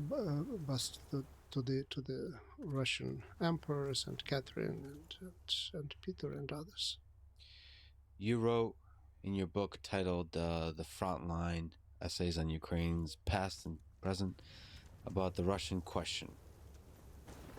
I guess articulated by Solzhenitsyn first in 1994. Solzhenitsyn, of course, is the author of Gulag Archipelago. He's half Ukrainian. What is the Russian question? Solzhenitsyn clearly identifies himself as Russian. And his opposition to the communist regime was a position of a Russian nationalist. So his argument was that communism was bad for Russia. And for him, Russian question is about the Russians, ethnic Russians, but also he was thinking about Russians in Putin's terms, or Putin thinks in Solzhenitsyn's terms, about Ukrainians and Belarusians constituting part of that. So the Russian question is the biggest tragedy of the 20th century, the division of the Russians, the loss of the statehood and division of the Russians between different states. This is for Solzhenitsyn Russian question. And his original idea and plan was presented in the essay that he published in 1990, which was called How We Should Restructure Russia. And restructure Russia meant getting rid of the Baltics, Central Asia, Caucasus, and have Russians, Ukrainians, and Belarusians, including those who live in northern Kazakhstan, to create one nation state. So he was a Russian nationalist, but he was thinking about Russian nation state as the state of Russians, Ukrainians, and Belarusians. And once the Soviet Union collapsed and his idea was not implemented, in the 1990s he formulated Plan B, taken over by Russia of Donbass, Crimea, and southern Ukraine, the areas that now are included in the Russian constitution. So in historical terms and intellectual terms, what is happening today in the war between Russia and Ukraine is the vision on one level or another level that was formulated by the Nobel laureate Alexander Solzhenitsyn, half Russian, half Ukrainian. If there is such a thing, what would you say is the Ukrainian question as we stand today? The Ukrainian question is very simple. It's now it's not any more acquisition of the nation state, but actually a sovereign state. But it's maintenance. So it's Ukrainian question is like dozens of other questions in the 20th and 21st century. The rise of the new state, and that's what is the Ukrainian question: whether Ukraine will continue to its existence as a nation, as an independent state, because that existence is being questioned by stating that Russians and Ukrainians are one and the same people, which de facto saying your guy is Russian, and also trying to destroy the state. Is it possible that if the war in Ukraine continues for many more years, that the next leader that follows Zelensky would take Ukraine away from a sort of democratic Western style nation towards a more authoritarian one, maybe even with a far right influence, this kind of direction, because of the war, the influence of war? Everything is possible, and the longer the war continues, the more likely scenario like that becomes. But realization of that scenario would go against the grain of largest part of Ukrainian history, where Ukraine really emerged as a pluralistic state in which the elements of democracy were built in the last 30 years, would go against the grain of the Ukrainian society, where, as one author formulated in the 1990s, he wrote a book, Ukrainian Nationalism, a Minority Faith, where the nationalism was a minority faith, and radical nationalism continues to be, or at least continued to be in 2019, a minority faith during the last elections. So possible but unlikely given the historical realities of the last 30 plus years. I could talk to you for many more hours. Yeah, me too. On Chernobyl alone. Yeah. Since you've written a book on Chernobyl and nuclear disaster, there's just a million possible conversations here. But let me just jump around history a little bit. Back to World War II, back before World War II. My grandmother lived through Holodomor and World War II, Nazi-occupied Ukraine. Holodomor, what do you learn, let's say, about human nature and about governments and nations from the fact that Holodomor happened? And maybe you could say what it is and why it happened. Holodomor is a massive famine in Ukraine between the years 1932 and 1934. And it happened as the result of forceful collectivization of the agriculture and attempt on the part of Stalin also really roll Ukraine into the Soviet Union with basically no potential opposition from Ukraine, now national communists. So two things came together in December of 1932 when, in the same decree, Stalin and Molotov signed a decree on the requisition of the grain, which led eventually to the mass starvation, and on the banning of Ukrainian language publications and education out in other Soviet republics outside of Ukraine, and introducing limitations on the so-called Ukrainization policies, so on the use of Ukrainian language in Ukraine itself. And the numbers are debated. The numbers that most of the scholars work today are 4 million, but again there are larger numbers as well that circulate. And this is the famine of 32-33 was not exclusive Ukrainian phenomenon, but most of Ukraine in the Soviet Union died in Ukraine, and Ukraine was the only place where the policy on collecting grain were coming together with the policy of the cleansing of the political leadership, sending people from Moscow to take over the leadership and attack on Ukrainian culture. So in terms of what I learn about human nature, it's more me learning about the ideologies of the 20th century, because it's not the only famine in the communist lands. The famine in China, which was, in terms of the numbers, much more devastating than that. It's in a different category and for a good reason, but you have Holocaust.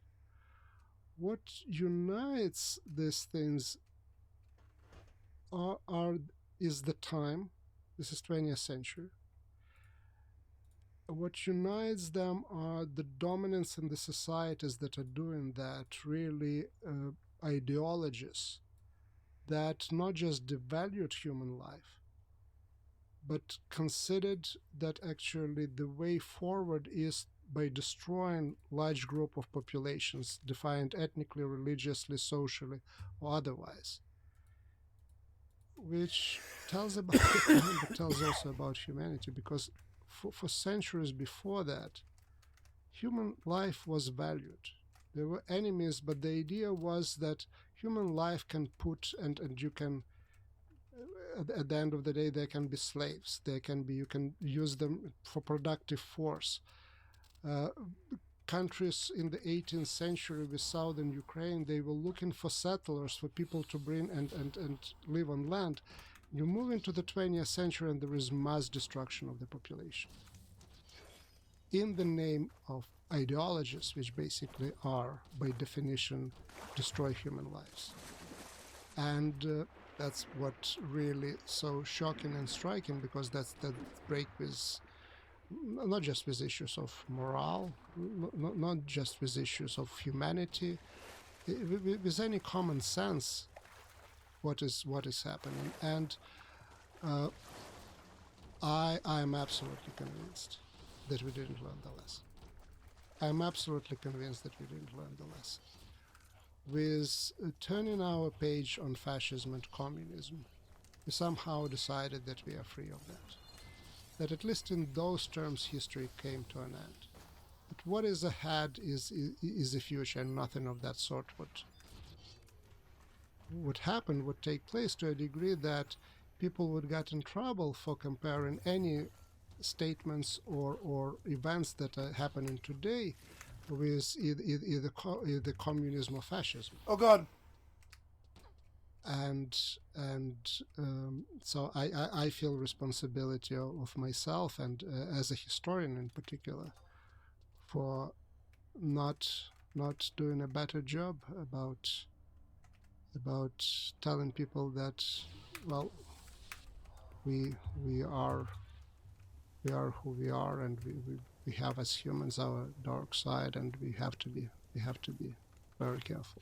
So there is a human capacity to be captured by an idea, an ideology that claims to bring up a better world, as the Nazis did, as Soviet Union did, and on the path of doing that, devaluing human life. That we will bring a better world, and if millions of people have to be tortured on the way to that, all right, but at least we have a better world, and human beings are able to, if not accept that, look the other way.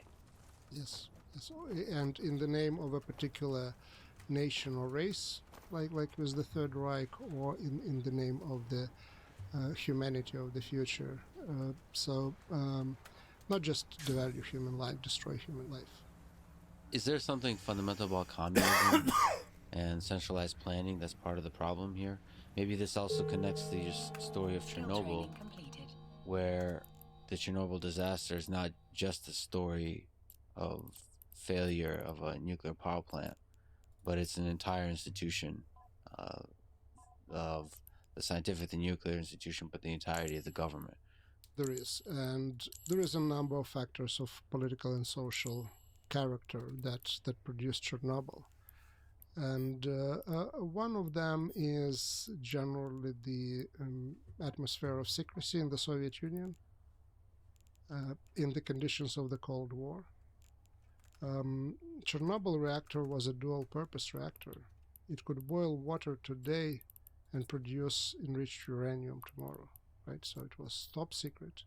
And if there were problems with with that reactor, those problems were kept secret even at people who operated that reactor.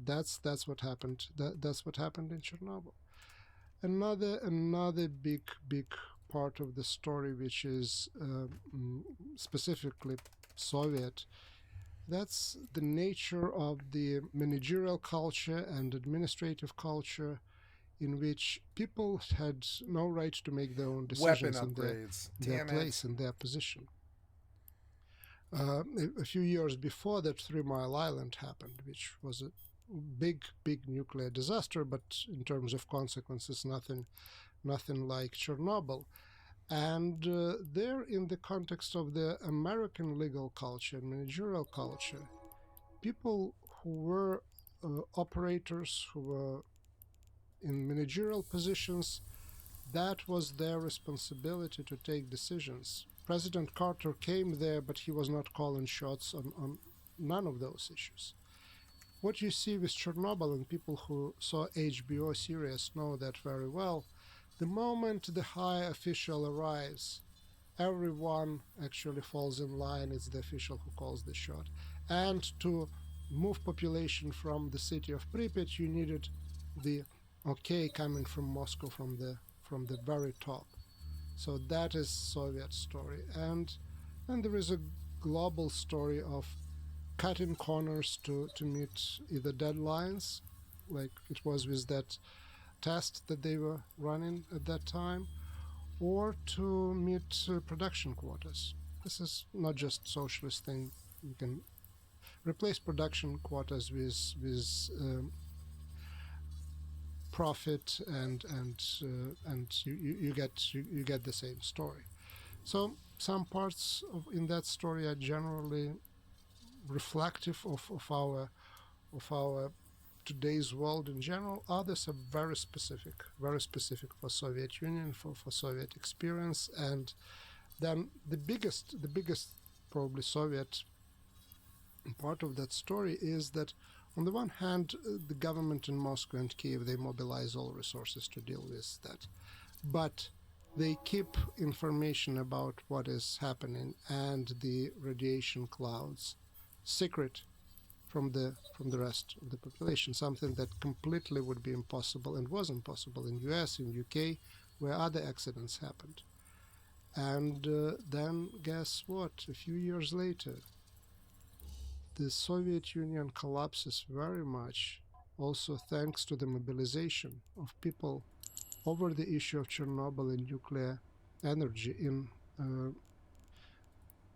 people writing about that subject call it eco-nationalism, ecological nationalism, which comes at least in part from withholding information from people. And in Ukraine, mobilization didn't start over the issues that led to independence, didn't start over the issue of language, or didn't start over the issue of national autonomy.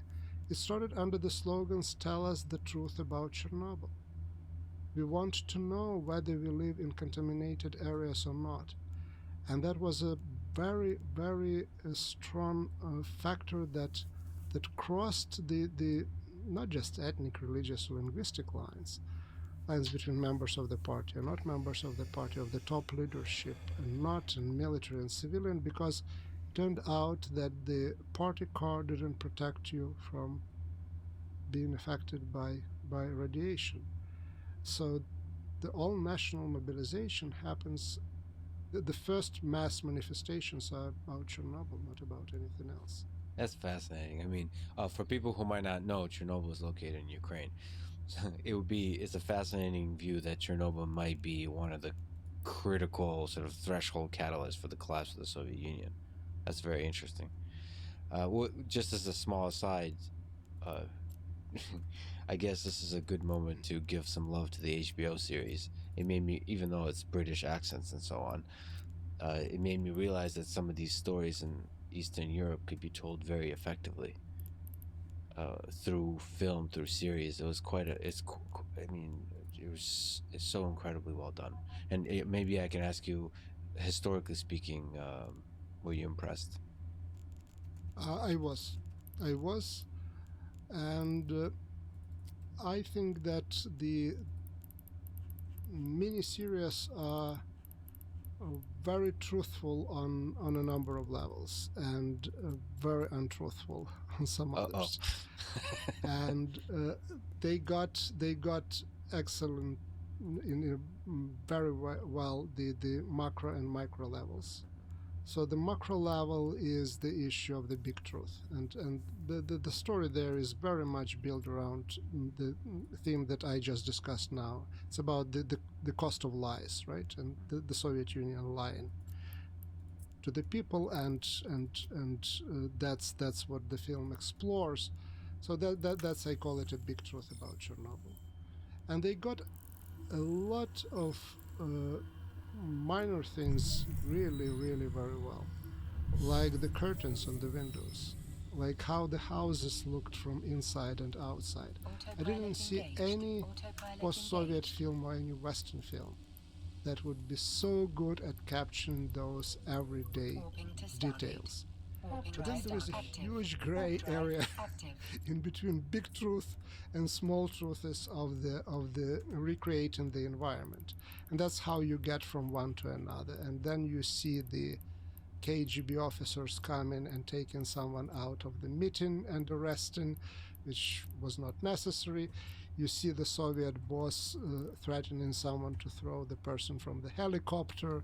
So you get this Hollywood sort of things, despite the fact that it's HBO series, and they're the best really in terms as a film in the fourth episode, where they can completely decided just to hell with the reality and let's make a film. So they bring Legasov to the one of the key characters to the this court meetings that they bring the key Soviet party boss Sherbina.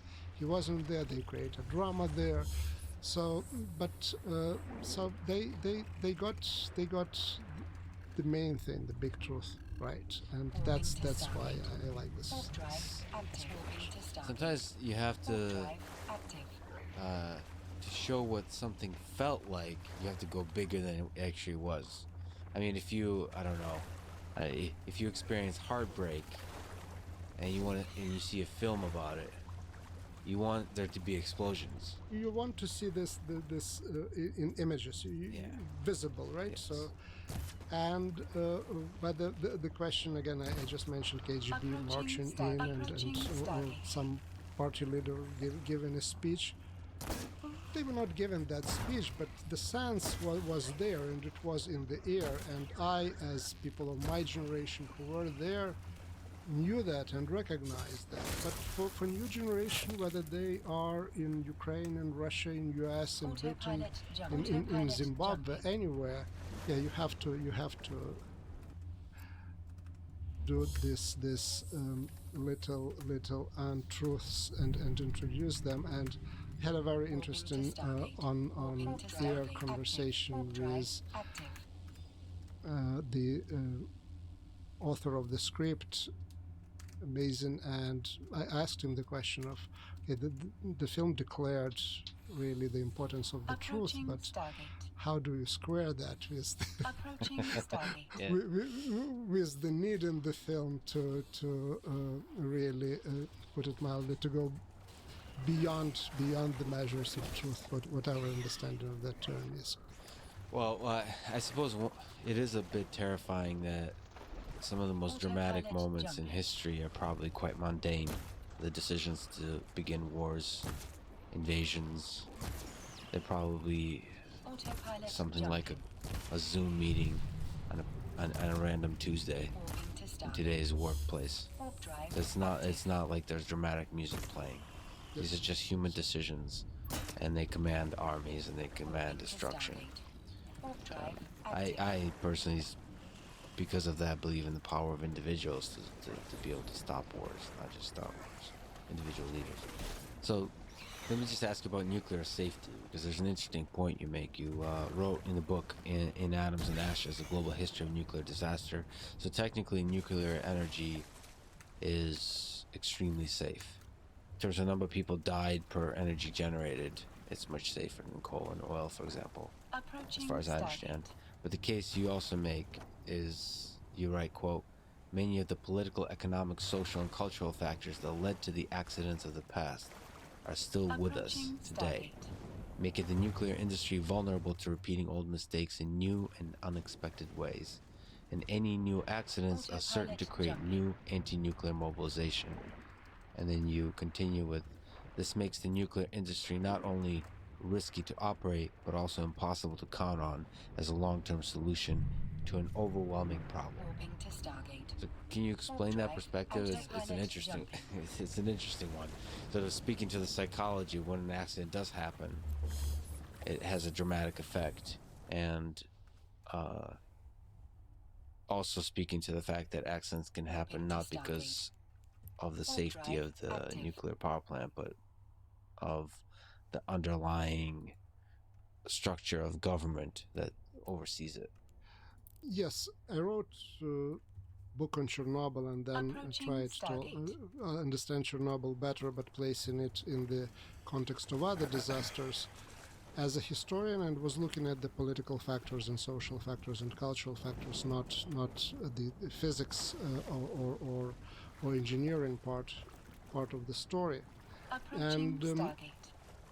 the factors that are still with us are the, like it was the case in Chernobyl, the authoritarian regimes, right, and high centralization of the decision making, and desire to cut corners, and also the issues associated with secrecy. So that is with us. If you look at where the future of the nuclear industry is now at this point, it's the regimes and parts in the Middle East.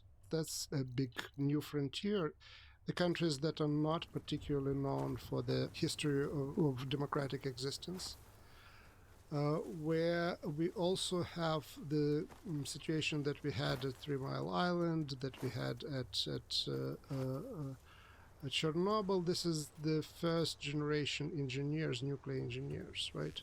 So people who where the country doesn't have a lot of experience in Skill training generations completed. after generations working in that particular industry, where it's all new.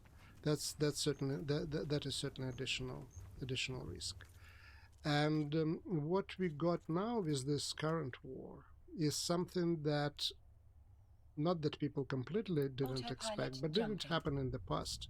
Autopilot You see jumping. the war coming to the nuclear sites. Chernobyl was taken over by the Russian army, or National Guard rather, on the first day of the invasion. Then there was Zaporizhia, the largest nuclear power plant in Europe, where the battle was waged on the territory of the nuclear power plant. The missiles being fired, buildings catching fire. And the situation that brought the Fukushima disaster was there at Zaporizhia more than once. And Fukushima came because the reactors were shut down, as they are at Zaporizhia, but they still Approaching needed Stargate. electricity Approaching Stargate. to bring water and to cool them down. And in Fukushima case, it was the tsunami that cut off the supply of electricity. In the case of Zaporizhia, there was the warfare that was happening in the area around Zaporizhia that did the same effect. So we have 440 reactors in the world today, plus minus. None of them was designed to withstand the direct missile attack or to function in the conditions of the warfare.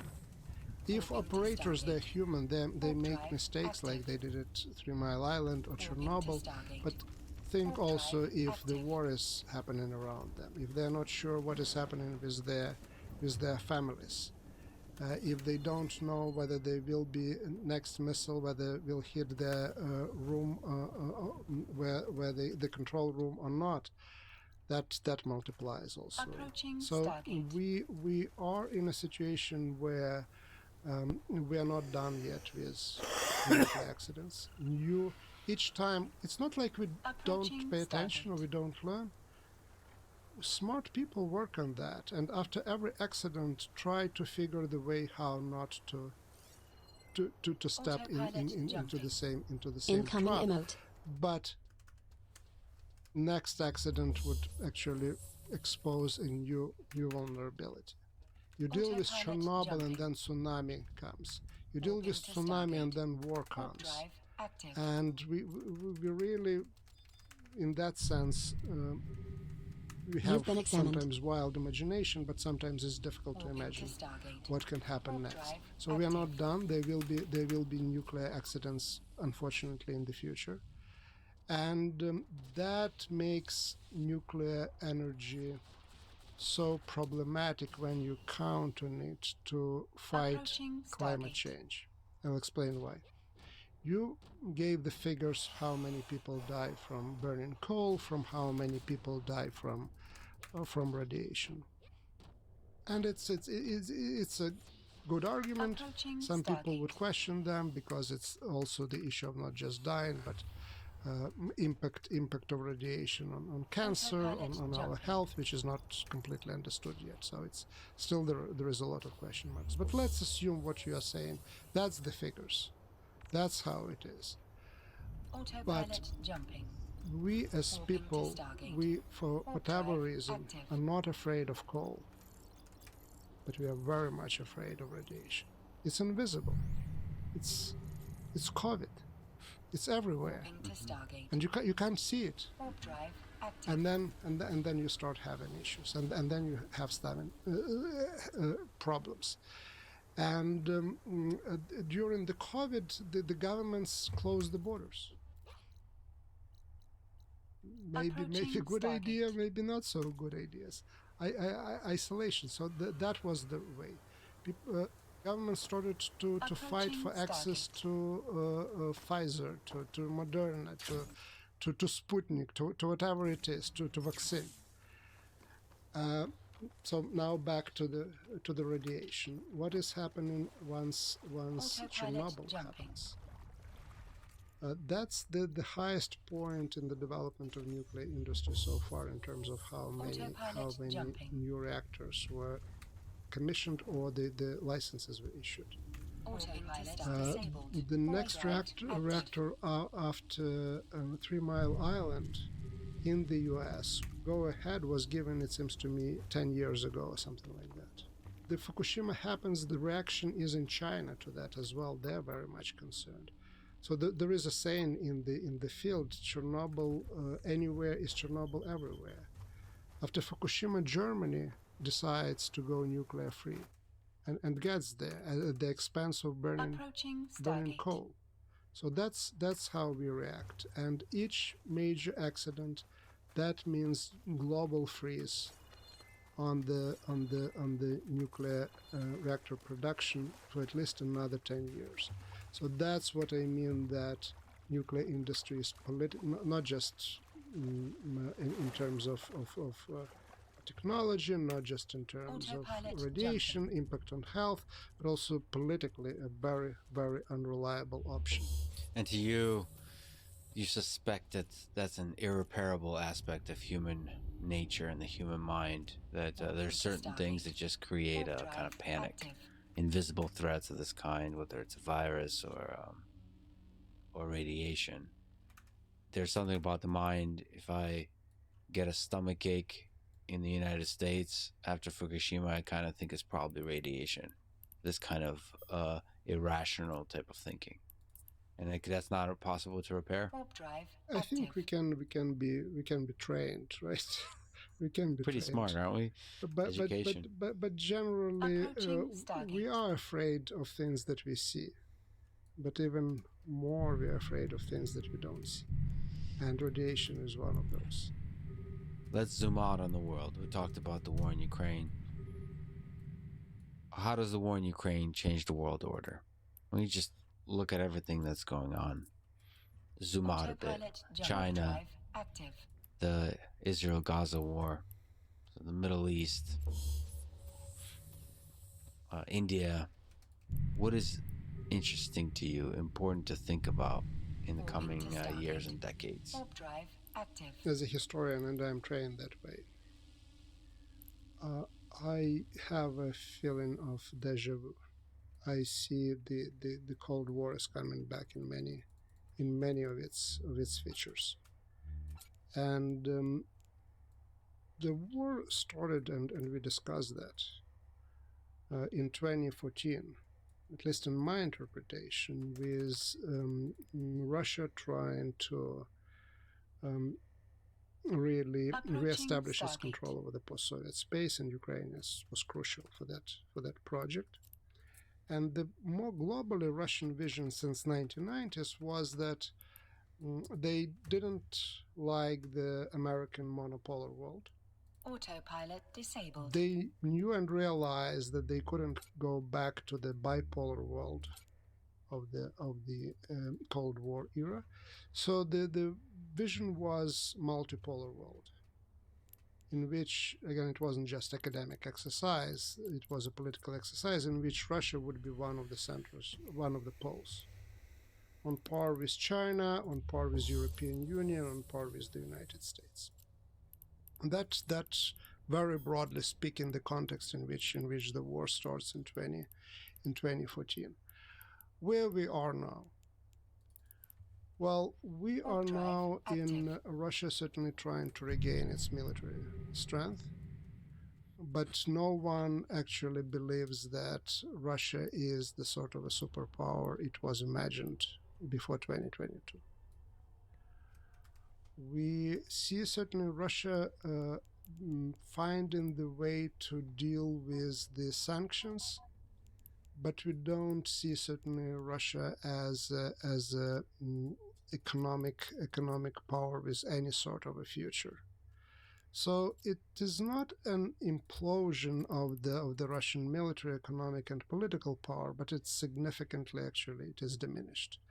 So today, very difficult to imagine the Russia emerging as another pole of the multipolar world. Warp drive Not active. impossible, but the war certainly made that very problematic and much more difficult.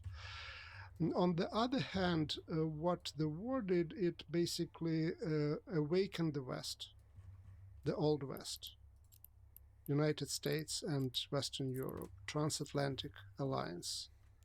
And on the top of that, there are East European countries that are even much stronger proponents of assistance for Ukraine than is Germany or the United States of America. So it is the replay of the Cold War story, the return of the West. That one of the chapters in my book, The Russo-Ukrainian War, is called that way. We also can see the elements of the rebuilding of the Beijing-Moscow alliance of the 1950s, which was a very important part of the Cold War.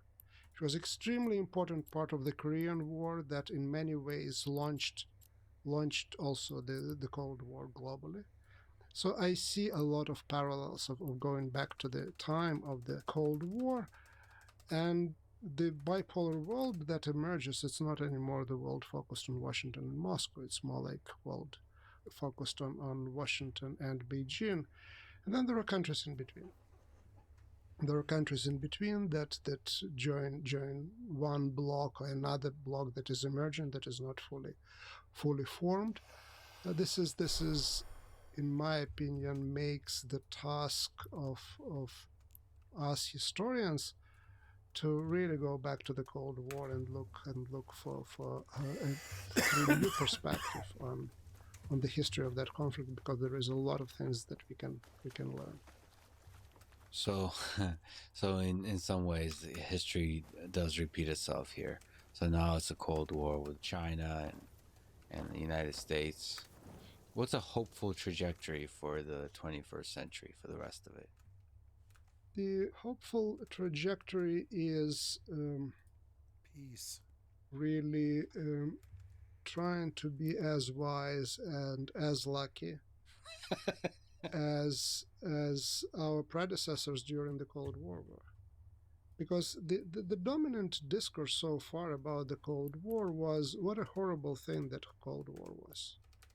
What did we do wrong? How did we end up in the Cold War? And I think, especially today, this is a wrong question to ask. The right question to ask is, how did it happen? What did we do so right that for now more than 70 years we don't have a world war? How come that after World War One, World War Two Yeah, I think came we're within doing 20 good. years? Yeah. How come that what helped us to keep the I don't world know. on the brink, I think but we still secretly love away each other, from despite how the much we hate each global other. war for such a long I period of believe time? this. I How think we to keep secretly love the the Chinese, Cold and we War secretly love the going? Russians, and we That's secretly love the biggest everybody, the lesson Brits that and the history of the the Cold War can give us. And I don't think Japanese and we the. ask the I think we question secretly quite love often everybody. enough. Ask the At least as questions that way. Americans, I think we do. And if you don't ask right questions, we don't get. I think right as Americans, answers. we Yeah, are you've those written people, a and we book, should a great love book on them. the Cuban Missile Crisis. And Any we came American that's anti-Russian or anti-Chinese is to me anti-American, because or any other fucking country or race or whatever.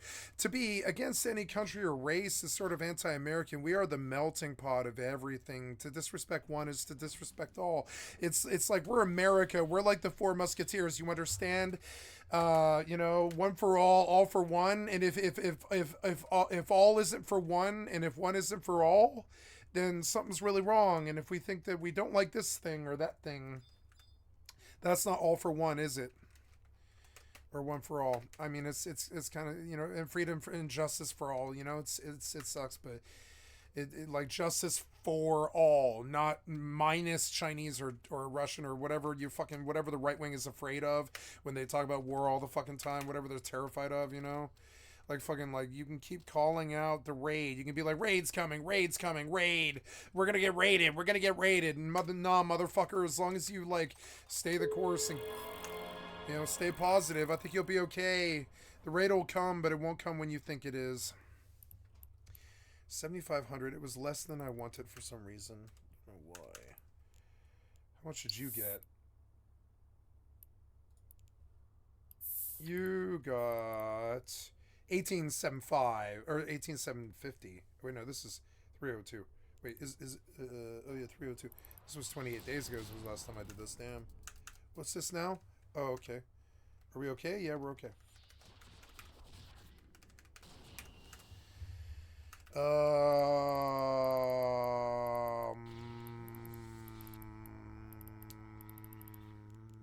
So what did I get today? What did I get today? War and structures and all this. Yeah, the loyalty awards for today. 302. But I mean, like, what? Unread. Oh, here we go. Oh, wow. This was, oh no, that was 302. Yeah, but like, why? Okay, why aren't you telling me what I just got? Well, I want to see what I just got. There. 331. I got 7,500. It's weird. It was like less because somebody else completed this and then left. I get, or like halfway completed this and then left or got scuttled or something. So we will go to, how is that right? There's nothing left here. There's a Mimitar small. We can go to that. We'll go to that. Wait. Warp drive active. Warp the fleet. Warp drive active.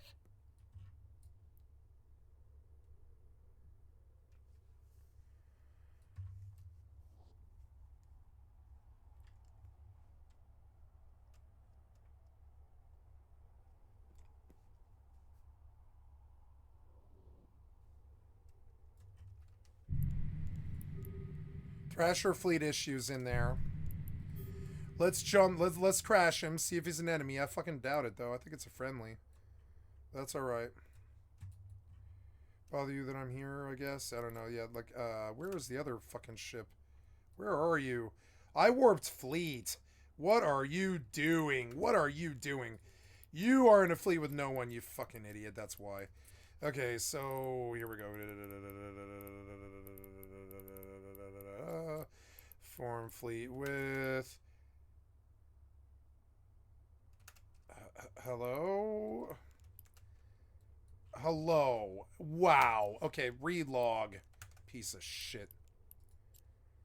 Wow. Okay, well, jump in there and stuff, yeah. Activate. Warp drive active. I don't know what your fucking deal was, but launch the next title or whatever it is. Like, yeah, I'm sorry. First of all, you sit down. You launched the next EvE client. There we go. And then you are in here with a Thrasher fleet. Bother you that I'm here.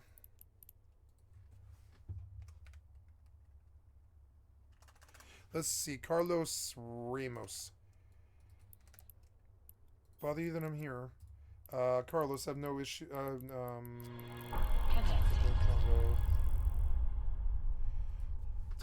Is it okay that I'm here?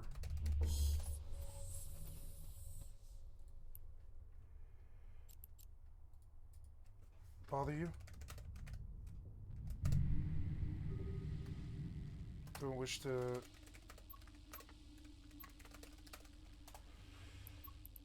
Okay. Okay. Now, as for the other one, okay, skycat.live, gotta get you to the probe scanner. The probe scanner, what'd you do? Probe scanner, go to small, go. Warp drive active. Okay.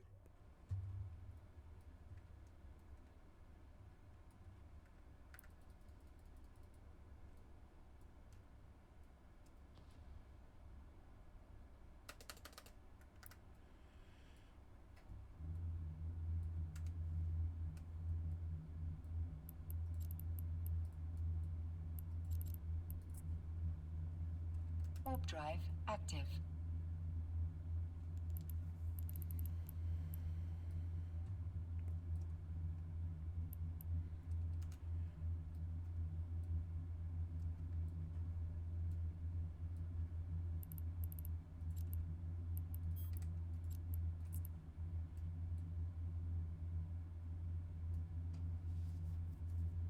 Faction warfare is fun. I like faction warfare, I won't lie.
Now, how is that right? I don't have anything in here? No, I don't. Okay, well, that's okay. We're warping fleet to 100. Warp drive active.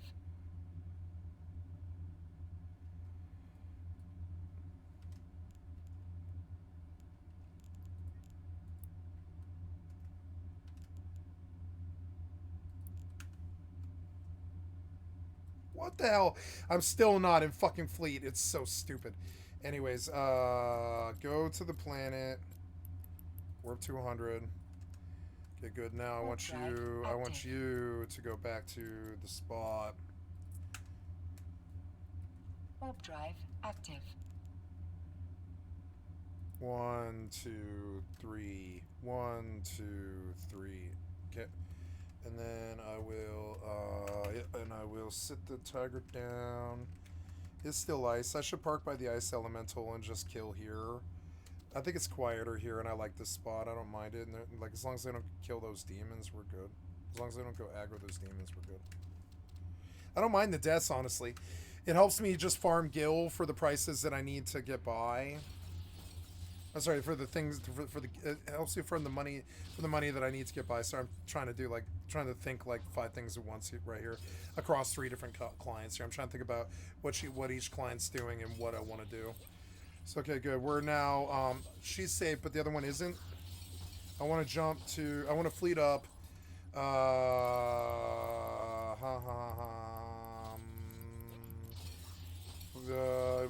Invite the fleet. Yeah, sure, wing squad member, whatever. Go. Yes, go. Good, go.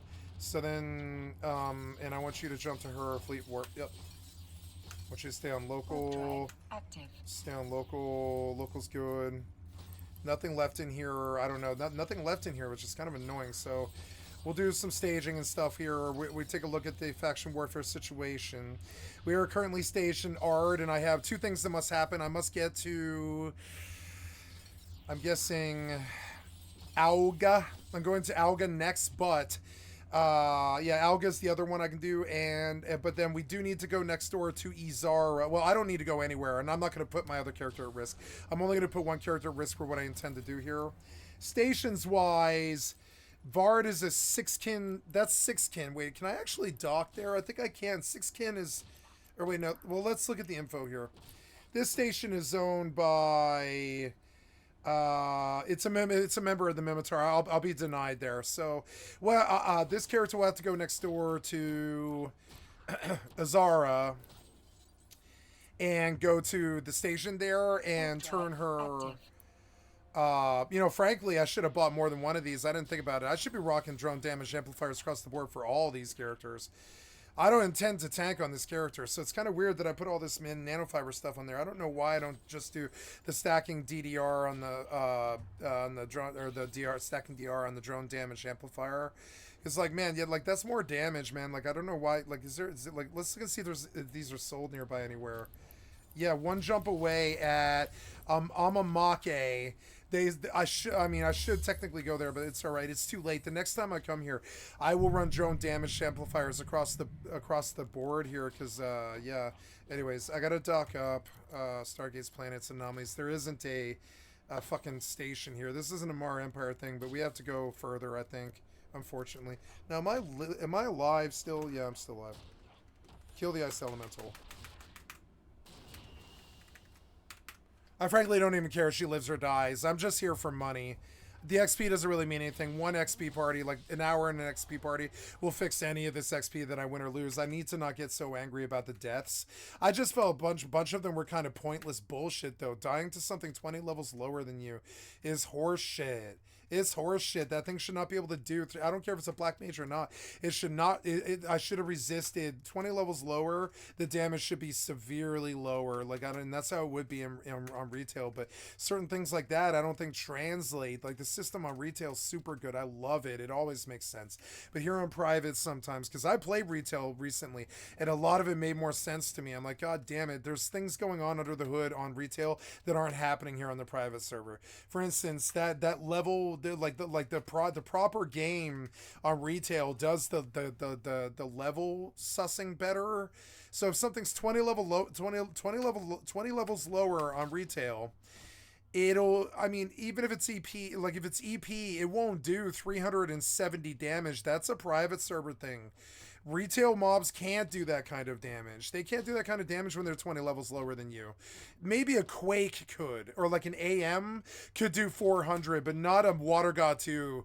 And I swear to God, I really feel this way. I always do. I get solid about my convictions because I'm certain of it. I know how these RPGs work. And like, you can't just nail a level 46 mob cannot nail a 370 fucking Water God on a class on a like, okay, a 44 mob cannot land a like, or I'm sorry, yeah, it was like, wasn't it? It was 14 levels lower, I think, or something like that, wasn't it? I forget what it was. No, it was a full 20 levels lower. It cannot land a God 2 and expect to hit 370. It's not going to do that. It can't do that. Trust me, because like if you pull. Like, what it will do, though, is a solid 110 something every time. But it won't do 375. There's some kind of wrong math in that, which makes me despair about being on the private server a little bit. It shakes my faith so much in how the game is. And I wonder sometimes if playing on a private server sort of makes me bad a little bit. But, I mean... It's free, and I'm not locked out of it like I am my retail account. Square Enix obviously fucked up by locking me out of the account. I could go back to retail, and I like Trust. And there's more content. There's more content in retail with Trust than there is here on the private server. But I like the private server people. I look at them as like brothers and sisters. If they treat me correctly, I like being around them, and I like leveling with them. And you can't get the Dunes leveling experience on retail. You cannot get it. You can't get it anywhere. You can't get any of the leveling experience on Horizon. So I try to look past all the bullshit that I see, like a fucking mob 20 levels lower than me nailing a 400 fucking damage Water God 2. Water God 2 never hit for that much anyways. Water God has never hit for that much. Like, Water God 2 has never hit, like, maybe if it's a level 75 mob casting on a 65, it might be that much, but only Water God 3 has ever even hit that much. Water God 2 has never hit that much, you know? I'm sorry, but it doesn't. Water God 2 does not hit that much. Like, it's good for level 30s to hit level 30 stuff. Beyond that, a level 46 mob, Water God 2, is not going to be 390. That's not how that math works. There's some kind of, I mean, sorry, but it's just true. Like, I know it sounds like I'm full of shit, but I'm not. That is not how that math works. Mobs 20 levels lower than you on Final fucking Fantasy 11 do not fucking crit Water Gods for 370. They do not do that. I mean, they consistently are going to hit for 110, but they're not going to hit for 370. Not something 20 levels higher. No. It has never been like that. And it bothered me, and I fucking lost my shit over it. And I'm bringing it back up, which I didn't really mean to do, but I'm sorry. I'm apologizing for this stuff affecting me so badly. But when you see the developer fuck up like that, you get really angry. I apologize, you know? But that is a developer fuck up. It's never been like that. You can count on mobs doing damage to you, but you can't count on them doing 400 damage to you if they're 20 levels lower. It'd have to be ancient magic to do that kind of damage. You know, I'm dead serious too. I'm fucking serious. Like, that is not how Final Fantasy 11 works. That's a bad fuck up in the Dark Star database, or whatever the fuck they call it now. It's a bad fuck up on Topaz. Topaz is not perfect. The Topaz developers will tell you that it is a emulated database. It is not a stolen database. It is not like the copy of the game. It is not. It is the best that they can do on an emulated database using information they got off the wiki. They'll tell you right now that is not how retail works. Retail does not hit you on a Water God 2 for 375. That is not on a level 64. Not when the mob's 44. That is not how that works. So, like, I get really unreasonably angry and I start cussing the developer because they are wrong. But the problem is, it's not Eric. It's not Eric. It's not even fucking Topaz. It's just that it's not the game. It's not the game. The math is not ever going to be totally perfectly right. It's not the game. It's not the source code. It is a very, very, very good copy. I'm talking a very good copy, the best they can get it to be. It is the best copy that they can get, I would say. But I mean, like, it is not perfect, and stuff like that shows. Like, I don't know what you would do to fix like that. You'd have to go to the mob, and you'd have to look at their spell list. You'd have to look at, I mean, really, it would be impossible to change in the Topaz engine. It would only need to be sussed out by the actual Squaresoft engine, which, by the way, has burned. It's not even there anymore. They have a fork of it now. The server infrastructure for Final Fantasy XI burned in Hawaii, And I think it was Hawaii. Yeah, they lost their Hawaii infrastructure and it burned the Final Fantasy 11 infrastructure. And there's so much weird shit going on in the background. And so, like, being a retail person, I actually was a retail Andy for, like, some of these people have been doing private since 2015. I have been doing private since 2017, 2018, something like that. It's been a long time for me, but not as long as them. They've been doing it for like 8 years. I've been only doing it for like 5. But like I do know the difference, dude. Like I know the fucking difference. Like mobs 20 levels lower than you. I wasn't worried about the water god. In my brain, I think, oh yeah, that couldn't hit for more than 110, and I've got 390 on my health bar. It's okay. So I don't freak out, and I don't care about aggroing it, and I don't care about the spell going on me. But when it hits for 400, and you're like, what? You're like, what? No. Mobs 20 levels lower don't hit for 400. They just don't. They wish. On an ancient magic that doesn't get resisted, maybe, but not a water god 2. No, not even a pure black mage mob. That's not how that works. So, privates Topaz has always been bad about that. Topaz has been bad. The Somi's fork, all these private servers have been done bad about that. How I know is I used to pull like 36, 40, 50 mobs on Bard, and I would go pretty high as I could go on Bard Nin, daggers and shit, and I would run Aeolian Edge and shit like that. And trust me, I know my AoE fucking physics really well, and these private servers are not right. They are not right. I'm a campaign freak. I know my goddamn levels and what I can do and can't do and what they can and can't do on AoEs and stuff. And seeing that mob crit and sometimes these water gods come through on the Topaz engine, and like and I guess now I'm just getting better in terms of like I'm trying to evolve my thought to understand that I'm trying to be good at Topaz, but as a pure Final Fantasy fan who's been playing since forever, God 2 spells on a mob 20 levels lower have never been that bad. They've never been that bad. Trust me, you can eat a lot of AoE spells from lower level mobs. They don't do shit. They fizzle. That's how real Final Fantasy is. So like you can count on it doing damage, like real significant damage, like 110, something like that. You can count on it doing damage, but you can't on the real retail, you can count on the same exact shit. If I was on a 64 BSD and I was pulling just solo with no trust or anything, a fucking level 46 Bat Eye, the Bat Eye cannot hit me for 375. That's not how that works. That's not how Final Fantasy is. And so I get angry. I get unreasonably angry. I get freakishly angry at the developer, the Topaz situation, the fact that the goddamn database burned, the fact that my password fucking is locked out and I can't get real math on my fucking like combat mechanics, my fucking combat, my combat and stuff, all this other stuff, right? I would never relish working on a private server if the only reason I would ever work on a private server the only reason I ever go to private servers is to get the era experience that the actual retail cannot provide anymore. Saw did not feel like the retail experience. The exploration wasn't there. The people are all boosting. It was disgusting. It was the same old bullshit that poisoned retail, poisoned SOD, and I'm very, very reluctant to go back to it. I don't believe SOD is a good thing. I'm not a quitter, but did we crash the engine? Yeah, no. I don't know. It just doesn't like what frames this area is costing, but yeah. And so and so I get angry and I blame the developer because it's Topaz. On Real 11, I never would have been stomped in by 2 level 46 mobs. That just never would have happened. They don't do enough damage. You understand? They don't do enough damage. Even EPs don't do enough damage. They barely hit you. Especially with all this fucking shit on.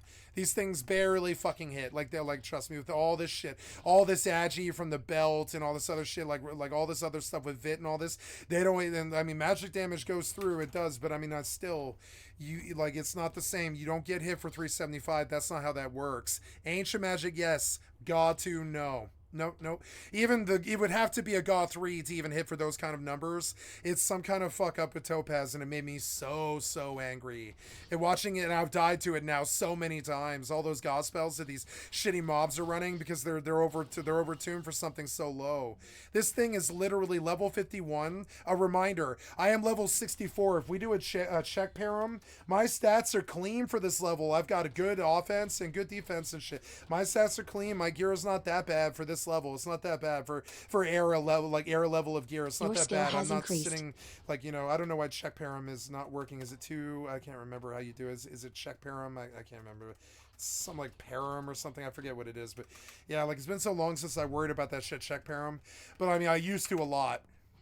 And when I read this wonderful thing, DPS for Dummies on Nozomi, it's like this 6-page thing about how attack power is all fucked up on the Topaz engine, and you can't buy attack power damage on a melee. You only ever do accuracy on retail, right?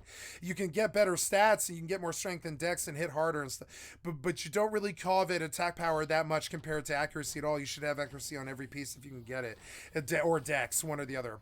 And so it's weird. It's weird that attack was so valuable on Nozomi and Wings and Horizon. And this is because the Topaz engine is not sussing out the combat mechanics right. And somebody from Nozomi like literally wrote a fucking thesis about it like 8 years ago, and he was right then and he's right now. And I'm convinced of it. I know he's right. When you lay out the math and you look at what he's talking about on the MSRE or whatever it is, forget the name of their whole thing for adding out the fucking damage, the coefficient for the damage meter. I'd have to pull the article again.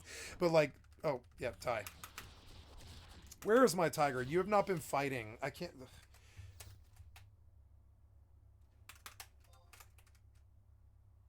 Things that the Topaz engine can't do. For instance, if you stick an attack on them, I'm not sure how it works on retail, but I'm guessing that past a certain point, like maybe 2012, something like that, if you use your attack macro as a BST, the pet would come from wherever it was. And I thought it was always like that, but it might not have actually been. I might be imagining that. And so I don't know if that's on Topaz or not, but I know that that's sort of fucky because I tell this cat to attack all the time and I don't get anything. That's Topaz. That's Topaz acting like that. Retail's not like that. It's really crisp and really real every time you do an attack macro on Trust or anything else at all, or not Trust, but you know, BST or anything pet wise. And so now, like as a pet purist, I don't know why I'm on Horizon. Because the engine that retail currently is better. It'll deal me better than this engine is. Although I don't know about that. I think I'll still want to use a Sheeta 3 for retail. But sometimes I think about just scrapping all this work as I did. And I gave all the work to my friend Tara, and I'd be willing to do that again. I would scrap all this work again because this working under Topaz kind of hurts my soul. Sometimes I wonder why I'm doing it because I know that the fishing isn't right, and I know that the combat isn't right, and I know that the pet mechanics and the pathing aren't right, and I know that things that they fixed in retail are a problem here, and I know that the run speed is garbage, and I know that I can't I know that not being able to travel with crystals is actually really fucking bad for my mentality. Having to do the Conrad walk over and over and over again to get to the fucking teleportation NPC. Sure, that's era. It is. But I mean, like, it sucks. It sucks dick. It sucked dick in era. It sucks dick now. Especially as a streamer who's trying to, like, you know, that's trying to, like, pull at least 10 viewership something. I'm trying to keep 10 viewership somewhere in there. 3 to 10 if I can. And in order to keep the 10 people entertained, I don't do runs back and forth. I don't do the queue from run 50 times. One of the reasons I didn't do being a streamer earlier was that A, I didn't have the computer, but even when I did, I was still nervous to do it because I was like, I know that I spend a lot of my time doing walking sim, and I just don't know how that appeals to the fucking public. I don't think it does. I was very cold and hard with myself about that. When I was in the madhouse and I was dreaming my way out of that fucking mess, I was like, I will become a streamer and I will become self-sufficient and I will get a job and I will get support. I will get the government to help me and I will go back to work and I would do all this other stuff. And I did all of this stuff that I just said. And I was like, I need help. And I thought about it. And I was like, with a new computer comes a new job. Maybe I could become a streamer. And I did. But I also knew that when I did it, I knew that the walking sim nature of these dinosaur games that I play are literally the antithesis of fun, both literally and for the audience, both literally for me and the audience. You know what I'm saying? It's the antithesis of fun. It is walking all over in Final Fantasy with these droll 20-year-old graphics that fucking make you fall asleep just watching them. Like, you know, and watching you walk for a walking sim forever is unrealistic for really in terms of entertainment. And so I wonder maybe, like, I like privates, but I've had a lot of bad experiences lately on Horizon, and I might go back to fucking retail and just scrap all this fucking work. It'll gather dust. I doubt they do anything to my character for 5 or 10 years or something before they just erase it for non-usage or whatever. So I could just let this goddamn character gather dust. And my whole thing is it would be good to be established on Horizon in case the retail ever goes down. They said it probably will. So, like, you know, they definitely have ceased supporting it. They definitely are not making any more content for Final Fantasy 11. And so at that point, I would guess I would say they're only willing to keep the servers live for another maybe 4 or 5 if we're lucky, 10 to 20 years if we're lucky. They're definitely not going to do it past like probably 2030, 2040 something. So like this won't be here. Like I said, retail will not be there my whole life. It will not be there. I wonder sometimes if I'm making the wrong strategic choice being on the private as opposed to the fucking retail, in the regards that retail will die before the private will. The private will stay probably for the next 100 years. It probably won't go anywhere as long as the Windows infrastructure will still run the client. I don't think the Final Fantasy 11 client as a private is going anywhere. But I worry about this all the time. I'm like, so what? We know that the retail experience is dying in 4 to 5 years. Why don't I come back? Why don't I do retail right now and rebuild my retail account all the way back up with BST and trusts and just do with BST and trusts? I think I can go all the way to end game content without help. I'm fairly sure. And I like the music more because I have all 5 expansions. I like the travel more because I have all the crystals. I have all the geomagnetic founts so I can travel around. And all the time I think about all that. All the time I think about how much I hate on the private. I think about how much I hate the walking sim. How much it's just, it wasn't a part of the experience that Yoshi, I think Eric is a fucking idiot. I'll straight up say it. I think it was really done fucking stupid not to link the crystals. I don't think even Yoshi P wanted those crystals not to be linked. I don't even care. By 2012 or whatever the era of this server gets to or whatever, I don't care if it's era or non-era experience at all. We're too old to be doing this walking. We're far too old. Like, I should have to walk to get to this zone. But no, I shouldn't. I should be able to geomagnetic font out here. I really don't think the walking helps anybody. I don't think it means era. I think it's harmful. And I wonder sometimes if retail is just better, period, you know? Oh, shit. Yep. What's this now? Oh, yeah, we got, well, now, why am I not hearing anything? I am in Vard on, now, I have crashed? I have crashed. I want you to... Oh, no, you didn't crash, I guess. No? Yeah, you did. You did crash. You crashed, though. Yes, you crashed. Why? I want you... I'm dead. I have, I want you to cease this client. Cease this client. My client frozen. I lost a ship. Stop this client now. Stop that client. It is frozen. I'm dead. I'm dead from mobs or something. It's so stupid. Kill that client. I want to get back in.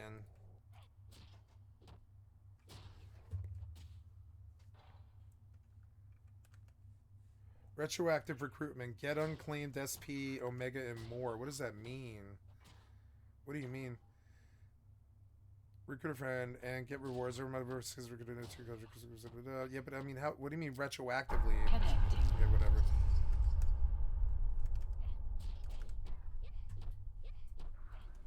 I don't have a tiger. Oh no, I do. We're good.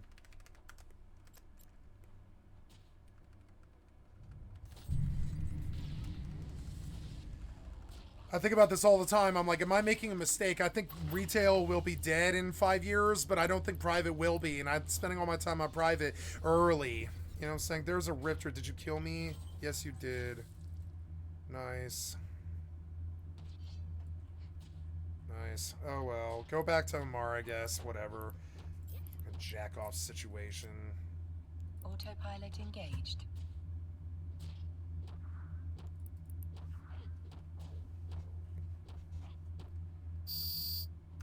Autopilot disabled. You potted me? Why? Okay. Oh no, you took me to Totaki. Why did you do that? No, no, no, no. Why did you take me to Totaki? I've told you many times not use this anymore. Oh my god, take me to fucking Amar, you piece of shit. Why do you steal my time like this all the time? How many jumps is it? Oh, 15's not that bad. Fuck it. No, don't. Yeah, do. Yeah, I don't care about that. Yeah, do undock. Yeah, it's fine. I don't care about that. I'll make my home at Amar. Why am I dying? No, no, no. No, no, no, no. Pop aggro, Link. Pop aggro, Link. All the time. Pop aggro, Link while you're not looking. Pop aggro, Link. Pop aggro, Link. Every game I play. Every game. Pop aggro, Link. Pop aggro, Link. Affect my sanity. Pop aggro, Link for 25 years. Pop aggro, Link. Sorry, guys. It's just, you know, piece of shit developers and their piece of shit ways have me piece of shit blues. You know what I'm saying? I have the piece of shit developer blues. Sorry. Piece of shit developer blues with no respect for the people that make them rich. Piece of shit developer blues. Sorry. Autopilot engaged. I got the piece of shit developer blues. What can I do? Can't do anything about that. They're just gonna suck dick and fail 25 years ago or now. It doesn't matter whether it's now or then. They suck back then and they suck now. Get better. Pop aggro, Link. Anyways, so there we go. I lost frames for some reason, but I don't really understand why. Really lost like a lot of frames for some reason, and I don't really understand why. You're going from 120 to 10, and it's just insane. You're going from 70 to 10. When I turn around, I lose 10 frames. I don't know what you're doing. Quit. Yeah, just reload. I don't know. Wow, battling clients all day, battling clients all day, battling piece of shit clients and developers all day, yeah. We're just sailing around the world and fighting developers all day, everything they do. Fighting developers all day, stupid ass developers and all their fuck ups.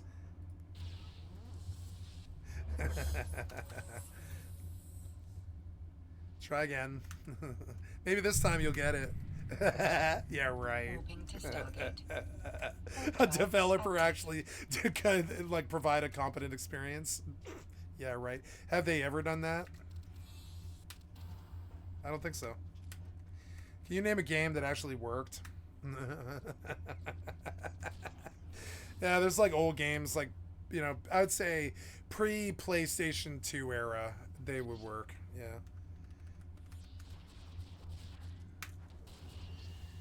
Okay, so, yeah, frames. Are you going to drop frames on me again? Or, I mean, what's the deal here? You seem like you're not going to. That's good. This is going too long. Okay, there we go.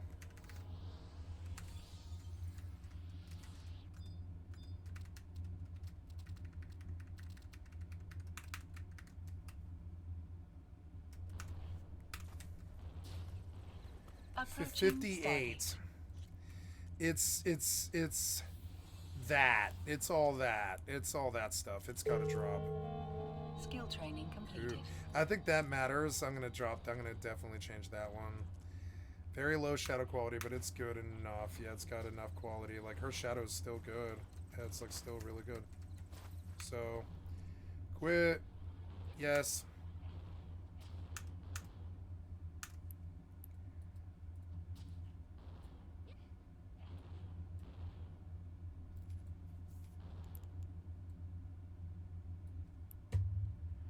That was cool how I lost to Tristan. I would bug a GM, but... Autopilot jumping. Who the fuck cares? I don't care about that. I needed to refit the damn ship anyways.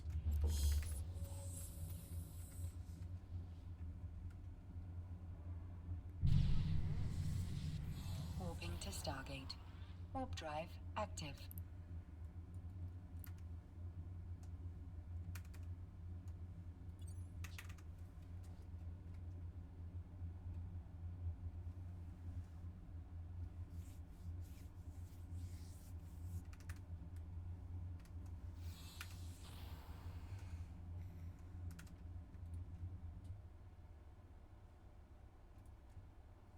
Gloria Victus was it's in his heavy heart and calculations that we have to share in those that the new Glory season starting today will be the last, huh? The final season, huh? Decade-long history. Yeah. Approaching Stargate.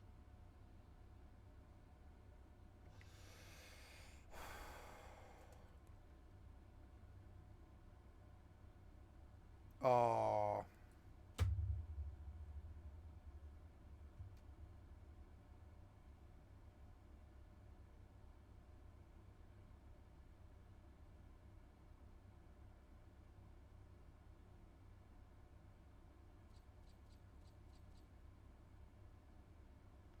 Oh, their studio's closing, huh? Gloria Victus went out. Yeah, I think we're going to see this a lot more over the next year. Companies that we treasure just totally going tits up. I mean, yeah, you needed to make the game better. I'm sorry. Autopilot jumping.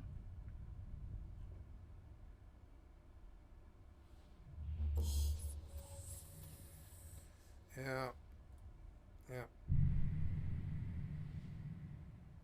Warping to Stargate. Warp drive active.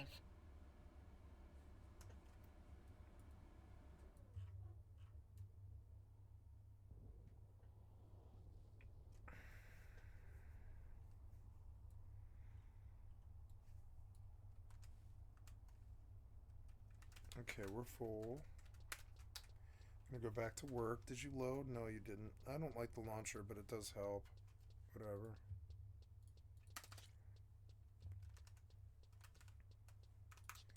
Approaching Stargate.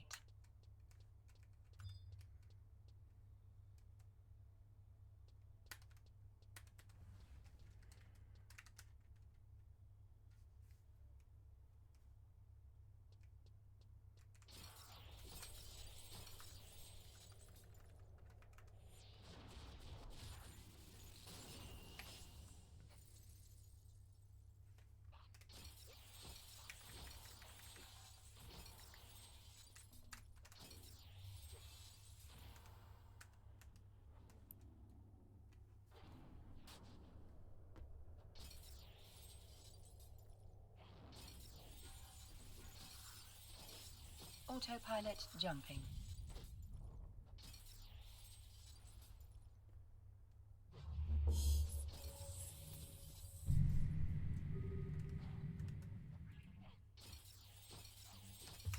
Warping to Stargate. Warp drive active. If I had stayed on retail, I would have had 1075s by now. If I had just not gone to privates at all, I'd have 1075s and I'd be bored. And I would have thought I would probably never played the game again. Maybe private's good. I don't know. It's hard to say. Yeah, this is a bit better frame rate, yeah. Out in the water it should be better, right? I don't know.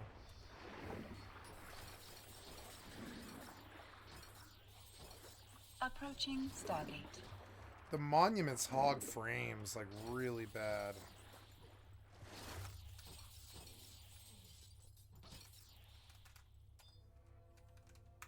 Please do what I say.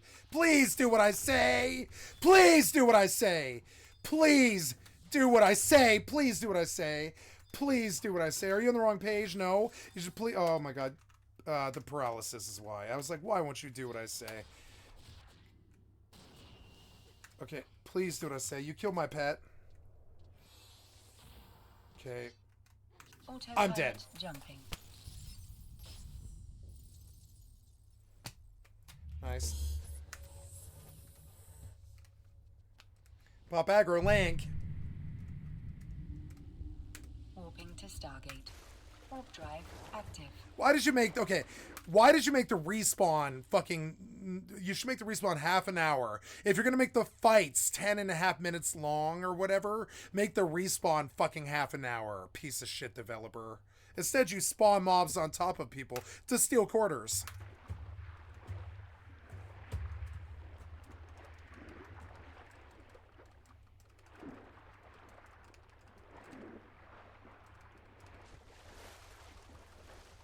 Why can't I get the frames back? It's like I can't get the frames back anymore. It's like very weird. You like, I don't know. There's everything's off. Everything's on low. Everything, and you cannot get a solid frame rate anymore. It's weird.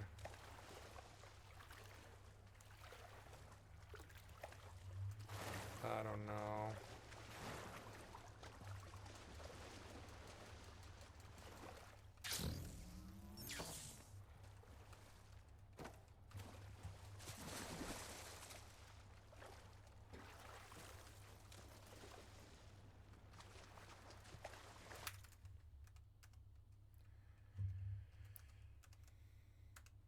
I guess I'll just safe log. Autopilot jumping. Yeah. No, yeah, that's fine. I don't need to.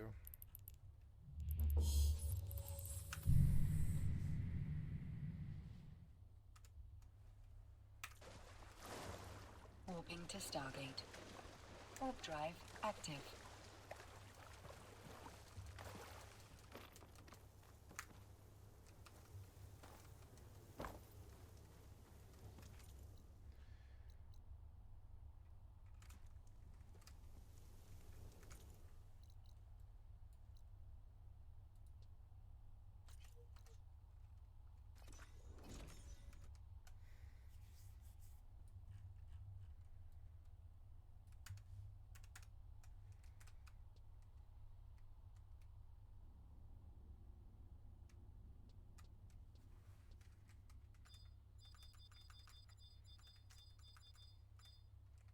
Approaching Stargate.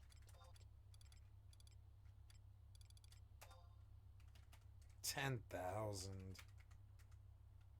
Ugh.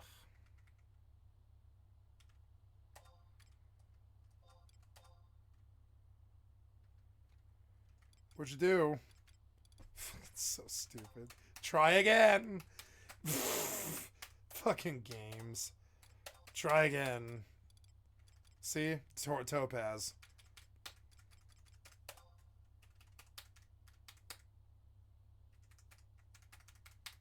Autopilot jumping.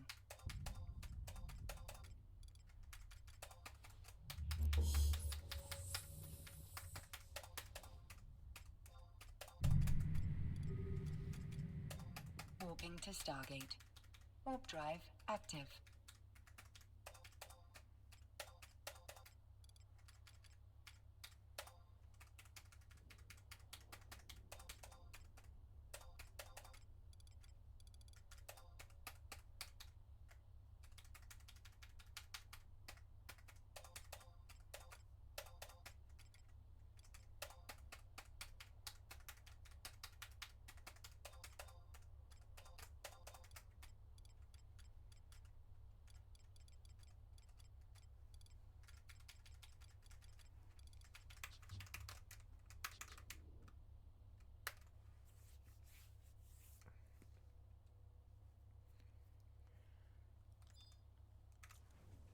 Approaching Stargate.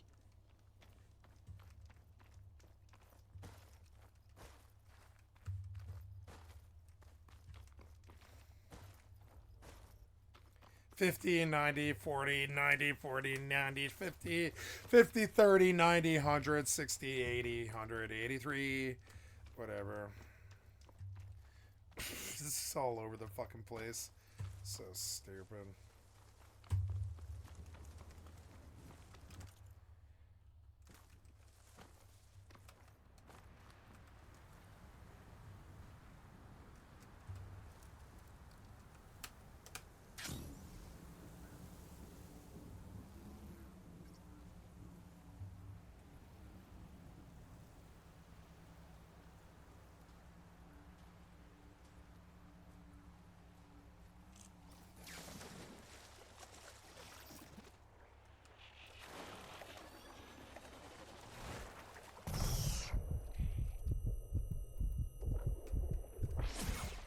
I can't do anything.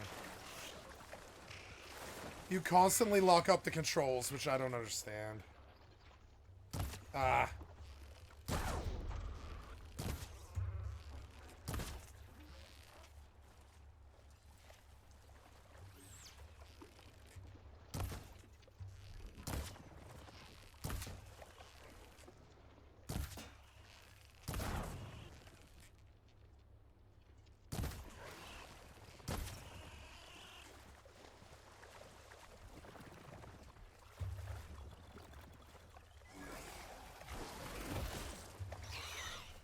You can hit me, but I can't hit you. Oh, I'm swimming, guys, so I can't do anything. I'm swimming. I can't move my arms. I'm swimming.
I love the way they do oxygen.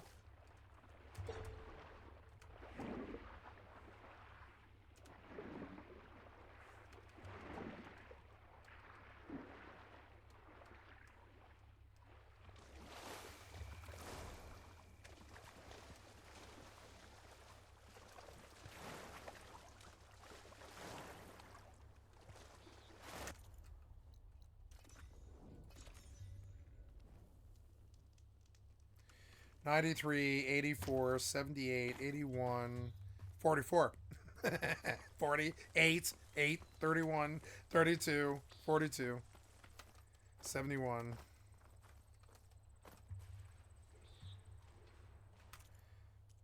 There's a couple of things else I want.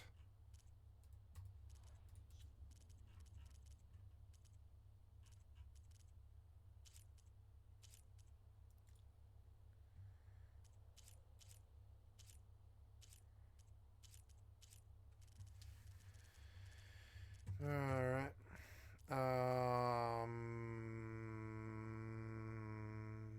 I want to try medium again. Yeah. We'll try all that.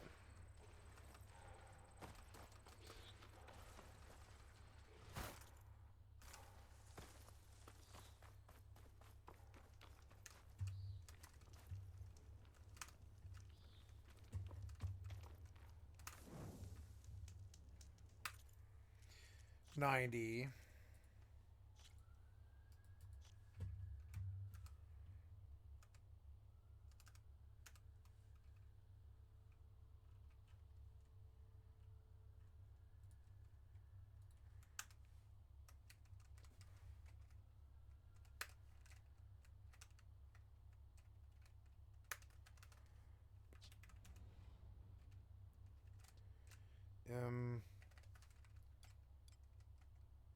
Yeah, they're good.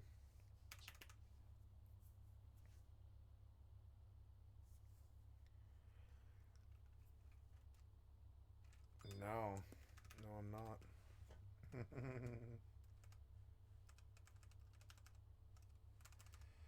Am I here yet?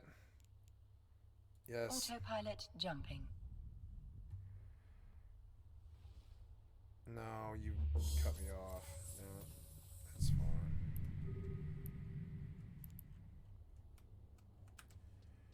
Warping to Stargate. Warp drive active.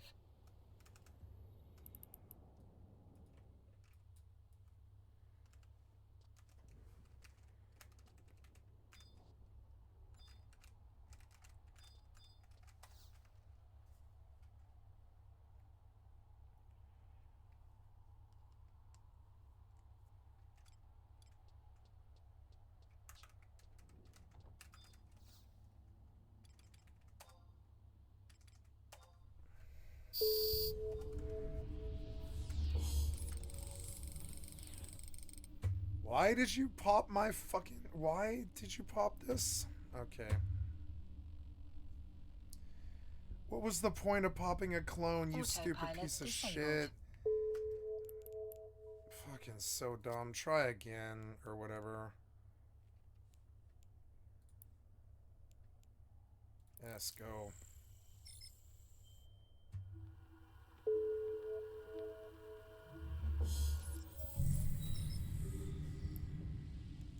Autopilot engaged.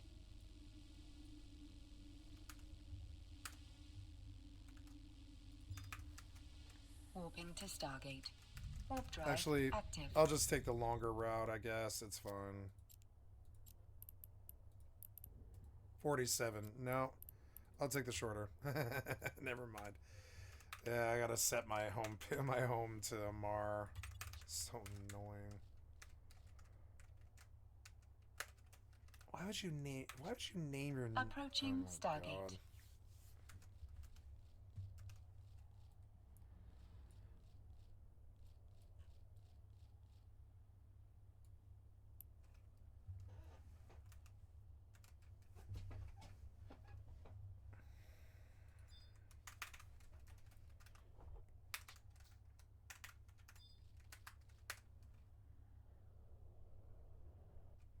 Why?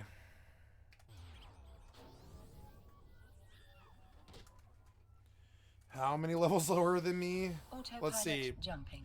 Yeah. 19 levels lower, and it's aggroing. Yeah, that makes sense. Yeah. I guess that's how that works, yeah? Warping to Stargate. Warp drive active. Why is something 19 levels lower or whatever still EP? That seems weird. But okay.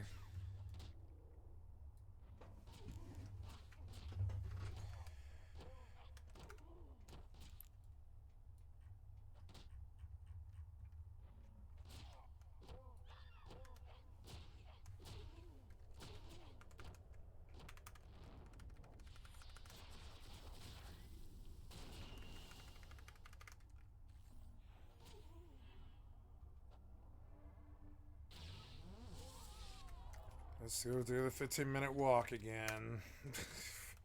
So goddamn dumb. Can you connect the crystals and the founts and all this?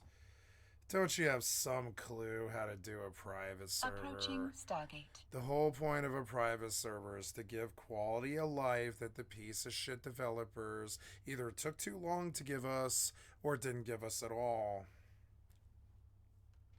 And I feel really sad and reluctant and kind of I feel ashamed that I have to explain this to a fucking private server owner. But the crystals are the whole fucking point, you idiot. The whole point. The whole point of having the server is the crystals.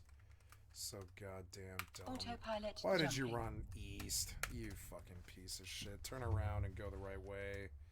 Why did you run east? It's because you turned me around again. Every time something aggroes me, I have to turn around and then I face the wrong way. I can't handle your 25-minute walking fucking 25-minute walking things. So I just move on, you know.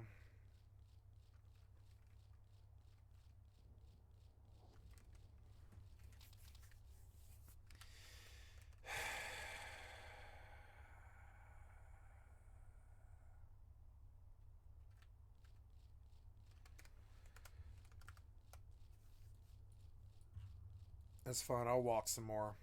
That's fine.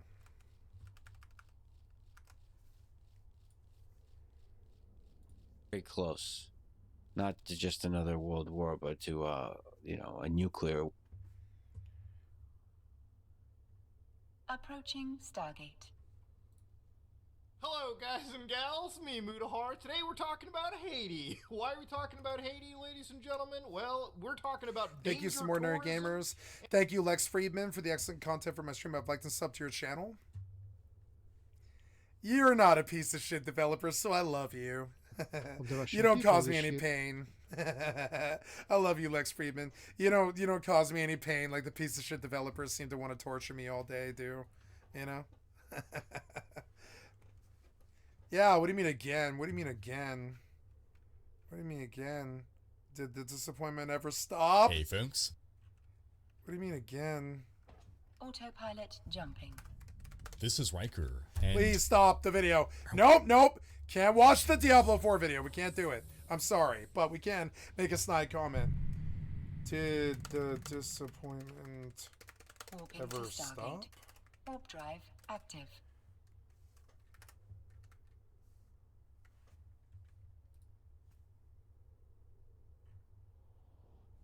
I mean, it's a simple question. I mean, your clickbait title drives me crazy. So I come in, I leave a comment to help you, and I leave before I watch the video. Because it's about Diablo 4. Guys and gals, me Mutahar. Today we're talking about Haiti. Why are we talking about Haiti, ladies and gentlemen? Well, we're talking The about worst of the danger triple tourism anus. And, Diablo Approaching 4. Stargate. What's this now? Who's targeting me and what now? Who now? What? Why are you attacking me? I have nothing. What? I'm in Vard? Okay. Okay.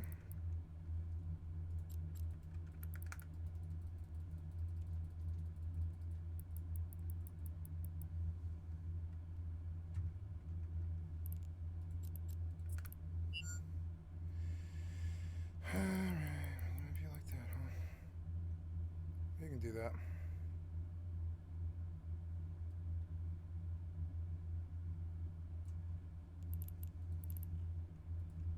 Autopilot jumping.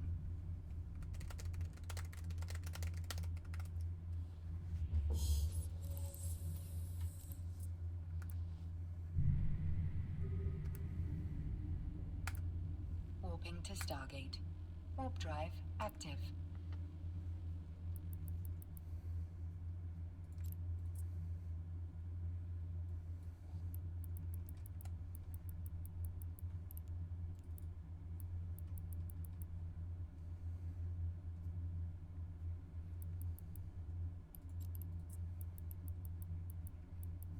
He's trying to defang me.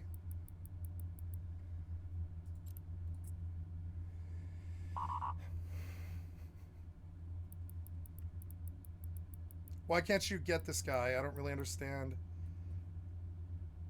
Approaching Stargate. Why can't you get this guy? I don't really understand.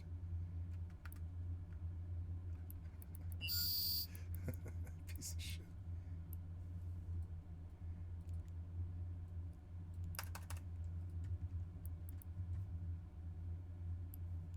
Idiot.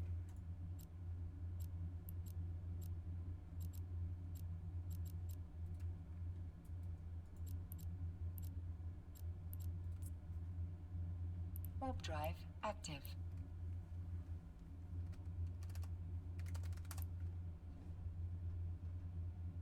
Autopilot jumping.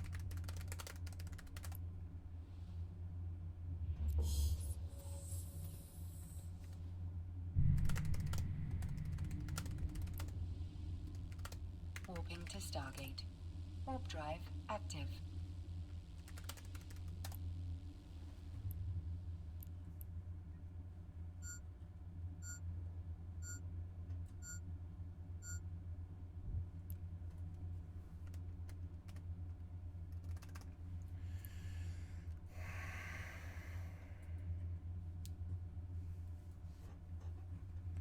Yeah, my ship's worth 15 mil. Yours worth a lot more.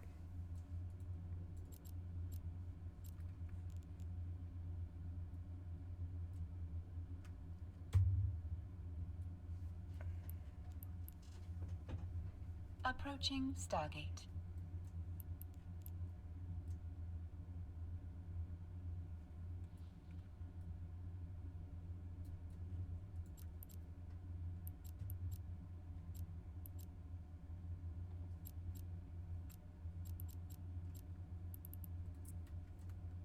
Warp drive active.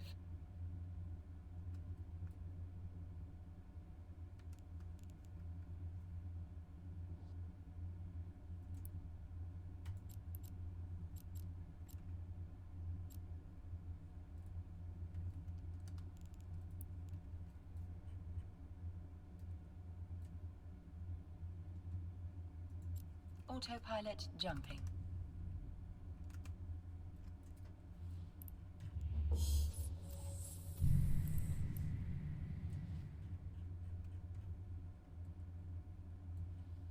Warping to Stargate. Warp drive active.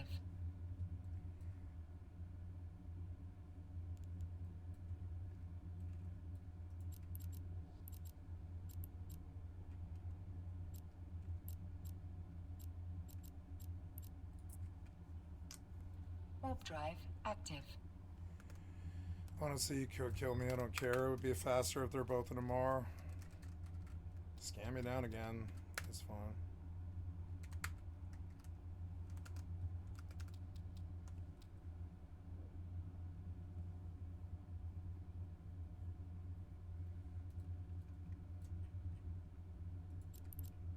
Approaching Stargate.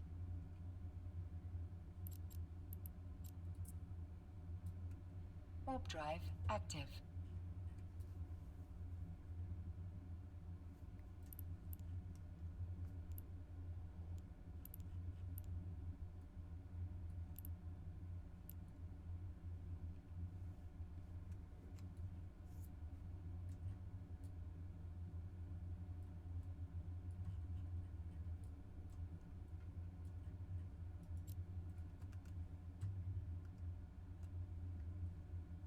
Autopilot jumping. Why did we stop here? Oh, okay. Please give me my thing. Warping to Stargate. Warp drive active.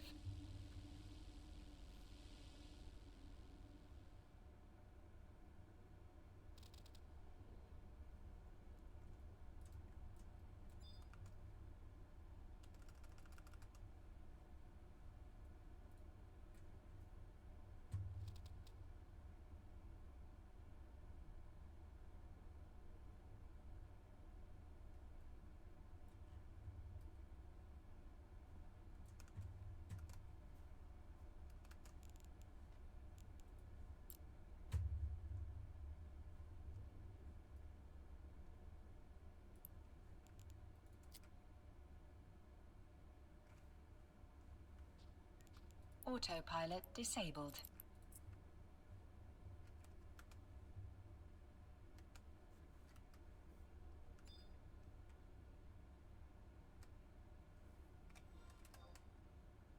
Now I'm down 6k just because of goddamn pop aggro and Link. No other reason. Not that I can't kill 50,000 of the mobs or anything. Just that the developer needs to prove that they're brain dead to the world. Well, that's the only reason.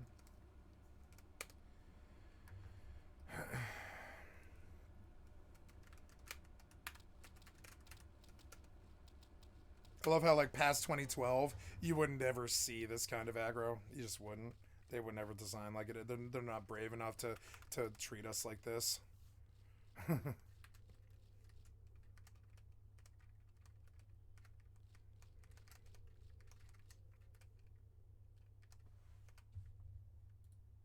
a fellow YouTuber known as Your Fellow Arab, somebody that I was thinking of, maybe getting on the Some Ordinary podcast when they were, not busy traveling the world doing dangerous things. Apparently, it seems that Your Fellow Arab may be kidnapped in Haiti by a very, very notorious gang that seems to actually pretty much be running the country de facto. Now, that being said, there's a lot to kind of talk about over here. There's actually a lot of misinformation and truths to uncover in this video as well, too. So, ladies and gentlemen, sit back, relax, and let's get started with what's actually going down in Haiti as of now. So, one thing that I highly recommend people look into is travel advisories. If you ever want to travel the world, make sure you read what's going on in the world before you decide to go. For instance, the government of Canada says when it comes to Haiti, avoid all travel, okay? Just literally avoid it. And the government of Canada basically says avoid it because there are threats posed by kidnappings, gangs, and potential for civil unrest throughout the country. And of course, what the travel advisories do is they tell you exactly when things got broken. So on March 3rd, 2024, the government of Haiti declared a state of emergency in the West Department, including in Port-au-Prince, in response to gangs and the deteriorating security situation. So there is currently a nightly curfew in the West Department. You got to stay indoors while that curfew is in effect. And there's few actual exceptions. Unless you're a medical personnel or a journalist with official badge, press ID, and everything, you are basically required to stay bunkered down. And of course, the government of Canada tells you, hey, there are 2 airports in the country, but they can be pretty difficult to access. For instance, the Toussaint-Louverture International Airport is currently closed, okay? And we'll get to exactly why in a bit. But of course, the Cap-Haitien International Airport is still at the time operational. However, the government tells you, please do not go for any form of road travel from the, city of Port-au-Prince to that actual, Why is there or an to orca Cap-Haitien, right there? given the presence of gangs. In fact, the government of Canada tells you, if you are in Haiti, please seek shelter in a safe space until it's actually stabilized. Consider leaving the country if there is a safe Autopilot means to do engaged. so. Literally bunker down as if the apocalypse had just happened. And again, Haiti is a beautiful country with a vibrant culture, and Moving to unfortunately, because of a Drive deteriorating active. security situation, a lot of the people over there, around 11 million actual residents, are currently facing a pretty scary situation as time goes on. And there's scary situations all over the world as well. But of course, in Haiti's situation, this is kind of like a powder keg waiting to have happened. And again, we'll get into exactly just how this actually deteriorated and how we got here. But if you look at travel advisories, the country right next to them, the good old DR, is at a yellow, okay? Exercise a high degree of caution. And again, when it comes to other countries like Argentina, hey, take normal security precautions. And of course, in Japan, take normal security precautions. These actual things Drive exist so that if you go to approaching countries like this, like Haiti, and something bad happens to you, like it happened to Arab apparently, the government basically rinses its hand and says, we fucking warned you. Ain't no way we're sending in Delta Force to come after your ass, as sad as it sounds. Now, to get into it, what exactly Arab was doing, Arab used to actually be a pretty popular Fortnite streamer until he realized, I like traveling to wild countries. And if you look at Arab's content right now, he's a traveler vlogging the unknown. With 1.43 million subscribers, dude blew up in the last 2 years pretty insanely, and he's covered massive videos. Now Arab's content can cover things like Dubai's hidden replica markets. You want to buy replica watches? Hell yeah, you can buy them in the city of complete opulence, inside America's most demonic city, Hollywood. And then of course you've got other Autopilot situations jumping. where the country where public pooping is legal. I don't even have to click on that video to know exactly which country he's talking about, god damn it. And of course, Arab's got some really, really, really, really popular videos where he says, day 1 of to living with Stargate. the Mexican cartel, Drive day 2, active. day 3, day 4. Yeah, he's been sitting around talking to some really scary individuals. This isn't his only time going to a part of the world that is mired in danger. He's went to Brazil, he's went to various places where his life could actually be in serious danger and threat. And you might be like, but Muda, didn't he cause it all on himself by doing this for clout and views? I would actually say, yeah, obviously, somebody doing this kind of content obviously understands the risks. Drive But I active. don't consider the content that Arab does to be, any less than like actual war journalism, where people go to like really dangerous parts of the world for coverage. Look, it's pretty easy to sit on my ass and talk about situations like this because I'm not in these actual locations. It's a whole different story to, spend the Approaching money, Stargate.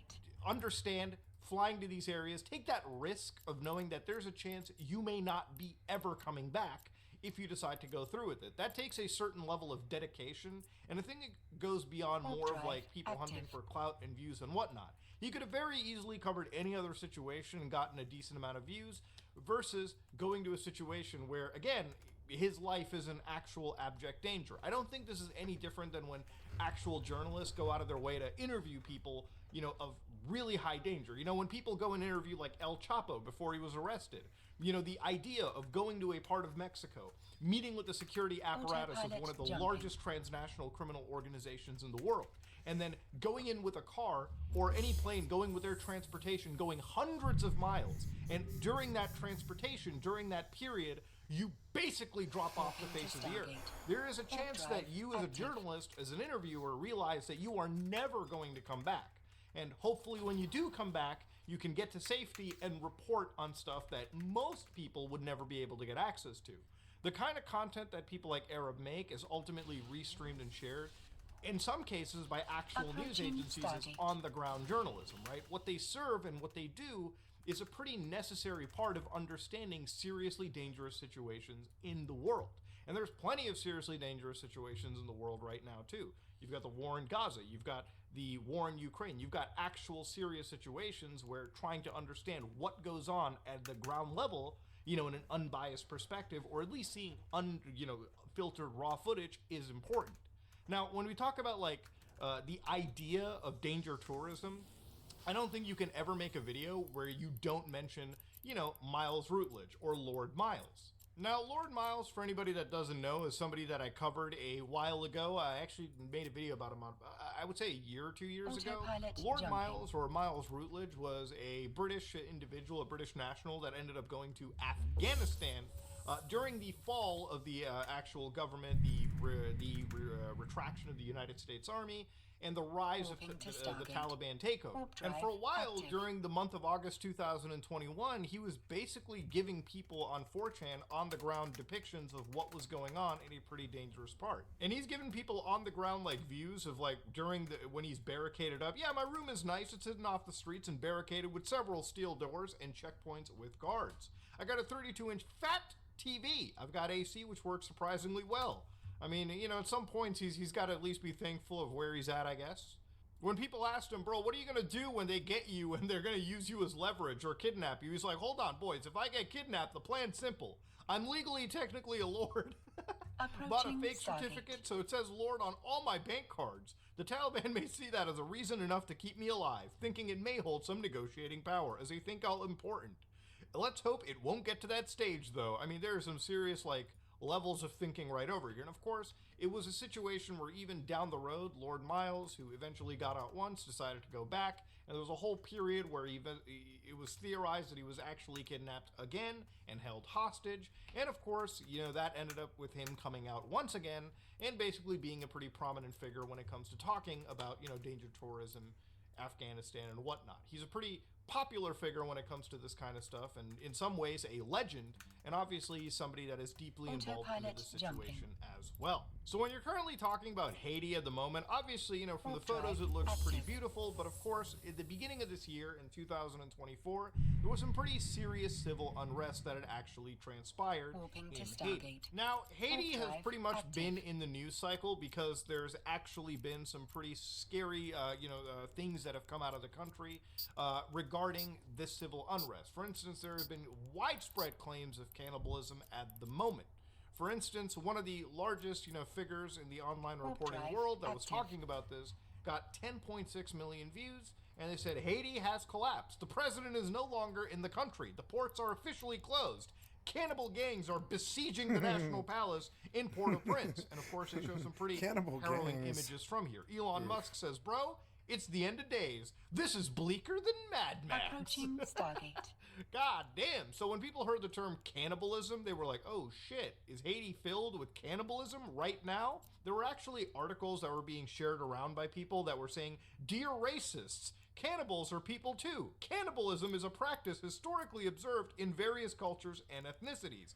However, racists only seem to have an issue with it when POCs enjoy the controversial drive meal. active. Now, I'm going to say in the year 2024, all cultures and societies should decry any form of cannibalism. But the idea of understanding the reporting and the truths and the fiction in this situation came to, I had to actually wade through who was speaking the truth and who was speaking falsities. So yeah, according to the Rolling Stone, that Autopilot image that I jumping. showed you was apparently a fake column headline. But it wasn't actually even a fake column. See, the thing is, when you look at that image, right, it says it's written by somebody known as A. Caron on March 11, 2024. But in reality, it was written by Warping to somebody known as Stargate. William Shears. This is Warp the drive actual article. active. Dear races, cannibals are people too. And again, the actual tagline here is the exact same. And of course, over here they talk about cannibalism, the history of it, and of course linking it to other ancient cultures like the Aztecs. Look, at the end of the day, let's read the final line over here. Hannibal Lecter is not in any way representative of what cannibals are like. Very few cannibals are murderers. Cannibalism is a sacred process to countless cultures, and is deeply Gross. unfair, bigoted even, to judge them simply because we do not understand. Then call me bigoted towards cannibals. I don't care. I don't believe ever eating humans is ever okay. Approaching Stargate. I don't care, or if they fucked your mother and raped your country or something. I don't care. I'm still not eating them. I don't care what you guys say. You eat pork, don't you? People from Middle Eastern cultures Pigs. look at you. Yeah. Hold on, let's chill the fuck out there. I'm okay with pigs. Yeah, I'm totally good with pigs. Humans? Gross. Okay? As a POC from that region myself, there is a big fucking difference between somebody eating pork, which is haram in Islamic culture, versus eating a fucking human being, okay? I would wager that even according to that Islamic law that you're subtly bringing in, eating a pig is somehow more okay. It's a lot more okay. It's very much more tolerable Autopilot than jumping. consuming a human being, okay? It's wild, insane that we're even comparing it. So be kind and open your mind. I think most cultures, the UN, everyone agrees that cannibalism is wrong.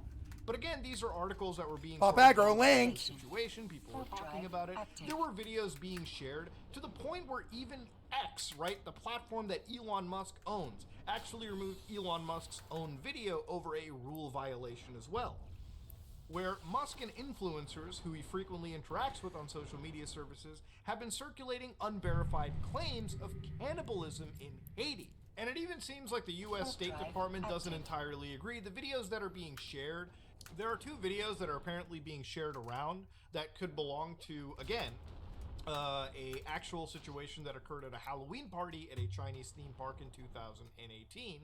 And of course, another situation where like Approaching a station. video was shared that actually it wasn't even from Haiti in general.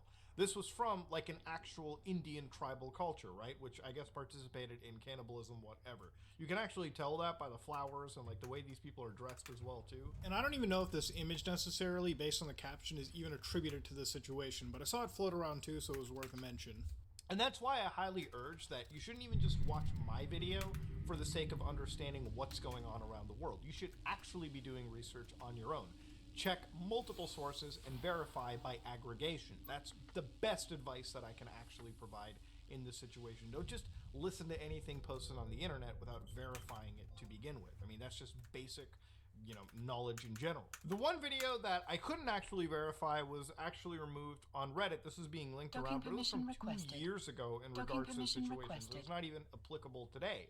And again, what they were talking about over here was, from what I understand, was actually somebody eating human Docking beings, right? request When they were talking accepted. about eating food, and then they mentioned pork. Docking I believe permission as humans requested. taste pork-wise. Yes, Autopilot long pig. disabled. So again, trying to Waypoint verify which reached. video was actually taken in this situation is different. And again, to whittle it on back, in a way, Arabs' content, or really any danger tourist, is important because at least the footage that they provide, in theory, should be from that exact time period, right? It shouldn't be something that resurfaced from 2 to 3 years ago. We see it all the time with social media. People bring up videos from like a decade ago and pass it off as if it's actually happening in 2024.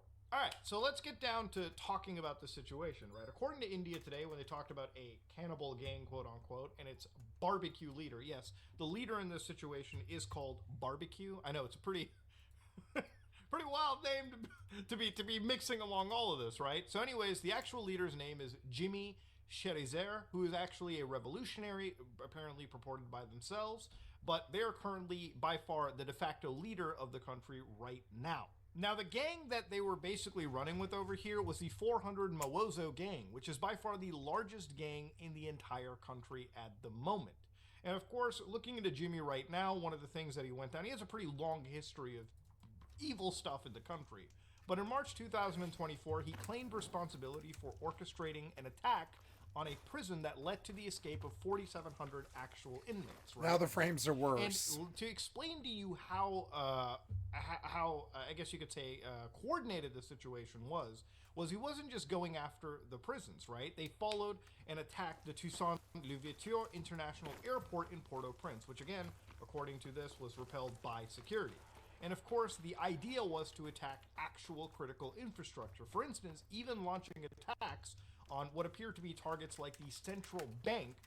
The government had to launch a state of emergency, and of course, at this moment in time, the country is basically, thrown into the situation it currently is. And it's not looking like it's going to get any easier for them anyways, too, right? In fact, even literally a day ago, according to Sky News, Jimmy was actually talking about foreign influence coming into the country. So when asked, right, Jimmy Cherizier, also known as Barbecue, predicted that more violence is imminent, adding that a recent halt in fighting is purely just a technical pause. There is nothing calm. There's nothing calm at all. I think every day that passes, we're coming up with a new strategy so we can advance, but there's nothing calm whatsoever. So while basically he's been sanctioned, obviously Arab wanted to go out and talk to this individual and get an idea. And what had effectively happened was he apparently is kidnapped. So Lord Miles ended up getting involved and decided to talk about the situation too. And he said he spoke to Arab through the kidnapper's phone for about 16 minutes when they wanted to talk about this. So according to Lord Miles, who I believe has more legitimacy talking about the situation, he said that Arab had went in with a guy known as Sean Rubens John Sacre, a fixer in Haiti who Arab met up with in the Dominican Republic. Sean also has been kidnapped in the situation. And this guy worked with other travel YouTubers as well. So for instance, one of them was Chris Must List, a guy with 250,000 subscribers who has also went to dangerous parts of the country. In fact, 3 days ago, he uploaded a video where he was inside Haiti Cité Solière, the most dangerous place on planet Earth. It's insane to see this kind of content just wildly exist. It's wild to actually see that there's so many different types of YouTubers, right? You got people that make gameplay videos, people that make commentary, and people that go to like really spooky parts. This is not the kind of content that I would personally promote myself. I think it's far too dangerous to be making. And again, nothing is more evident of that by the fact of what is currently going on with Arab. So what Lord Miles said was 24 hours, they were both kidnapped. Less than 2 days later, I heard them Arab as he was permitted to talk through his friends through a kidnapper's phone. And then the ransom was 600,000. It went down to 300,000 and then went down further to 5 figures. So again, Arab over here, he's speaking, you head into the capital. I'm probably interviewing the leader. Barbecue? If I don't get kidnapped before then, Arab kind of knows the danger that he's stepping into. The US government and State Department is very hands-off on helping. Even though Arab is a US citizen, Arab has been kept in a cage in a place on the eastern outskirts of the capital. So, while his location's known, one of the things I want to mention is I showed you those travel advisories in the beginning. When a country tells you not to travel, it literally is them telling you, hey, listen, if you go there, it's on you. They're not going to send in SEAL Team 6, Delta Force, Team Rainbow to come rescue your ass, okay? Once you're there and you're screwed, they're not going to ever put military intervention to go rescue you. It is wild. So, again, Lord Miles says there was an attempt to pay the ransom, but it went wrong. And truthfully, everyone was out of their depth to help Arab. The exchange went bad, done incorrectly, and Arab was not released. Arab is still in excellent spirits. Then he says Arab has stated that despite the hardships, he's going to come out with a great video. So, to be honest, it's great to see that Arab, I guess, is at least in positive spirits. He knows that there's going to be a banger video, and I'm sure that it will be. So he's obviously not seemingly deterred from this experience whatsoever. He's still probably going to put his goddamn foot into the lion's den again. It's insane. Obviously, he says, unless the information comes from him, Christmas List, Tommy G Returns 2, don't ever actually believe it. And he also says don't start a GoFundMe because there could be people that are obviously out there to scam for that ransom money. So some of Arab's friends have privately and now publicly said some negative things about him going to Haiti, and I don't appreciate this one bit. I don't appreciate it, honestly, either. Like I said, I do maintain that what Arab was doing is pretty much on there with like war journalism and whatnot. It is, in some ways, a very important aspect to document parts of the world in a way where but he did this on purpose to provoke them to witness a part of the world, right? Like that, it's just what it is. Like you are ultimately telling a story, and there is going to be a respect from a content creator, at least for me, when anybody does that. I don't think that he was strictly going out to do this for views and clout, and even if he was, a lot of, not 100% of YouTubers are uploading content because they do desire some form of views and clout. We don't just want to upload into a black hole void that nobody's going to see. This is content that his community was interested in, he was interested in making, and he wanted to produce. I obviously understand, and I think Arab also understands that the kind of content that he was making came with a pretty serious risk attachment to it.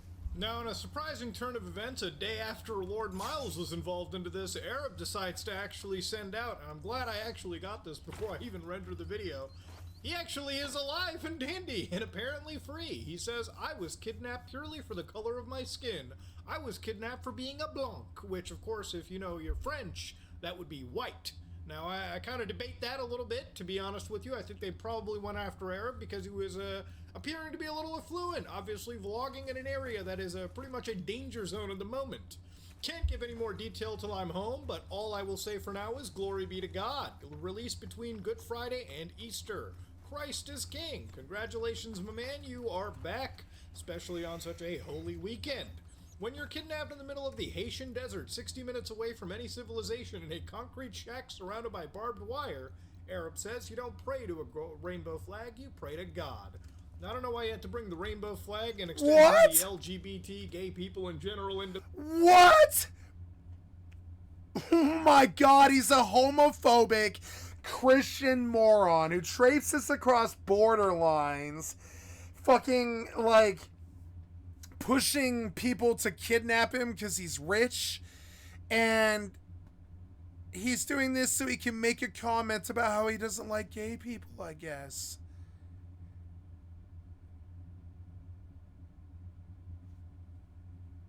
this. I'm sure this was a self-inflicted, I guess you could say, detainment. I don't know why they had to be brought in. feels like there's people catching strays. But that being said, ladies and gentlemen, the question has been raised by people who wondered, has he actually even been kidnapped? Now, to understand, there's actually so many people involved with so much actual, I guess you could say when Lord Miles and a bunch of these people are involved, I guess you could say their integrity would be into question. A lot of people would really be risking their, I guess you could say, careers or face. God, Siege looks bad to me. I'm sorry. Compared to like Rainbow Six Siege 2, I think that game looks really bad. Honestly, I thought so when I played it. I was like, "Ooh, I think the Vegas ones on 360 had better feel to it," and I think it did. It felt a lot scarier. Bullets would kill you, you know. Now, can I? Oh no, if he's riding it, I can't steal it, huh? I have to like go back to the mount area, which is stupid, but I think I do. My mount got killed, so now I have to go like back to the mount area. Is it a fire fang horn? No, there's like a charger mount site there, that thing. Yeah. Or yeah, I think that is it actually. Yeah, take me there. Yeah. Okay, where am I now currently? Okay, good. I'm safed up, and now I will log off safely until I'm ready. That guy was cheeky. Now...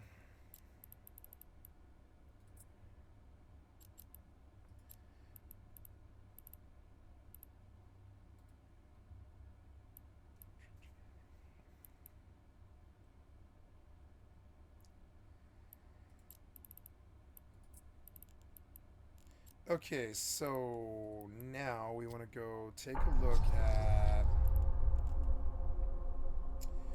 Oops, no, I guess I wanted to close, didn't I? Yeah, where did we go? Where's this client? Oh my god.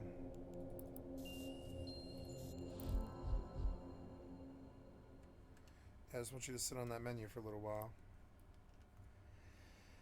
So, what am I doing? I am getting in this Tristan, and I am putting some drone damage amplifier on it. Gonna buy 3 of them.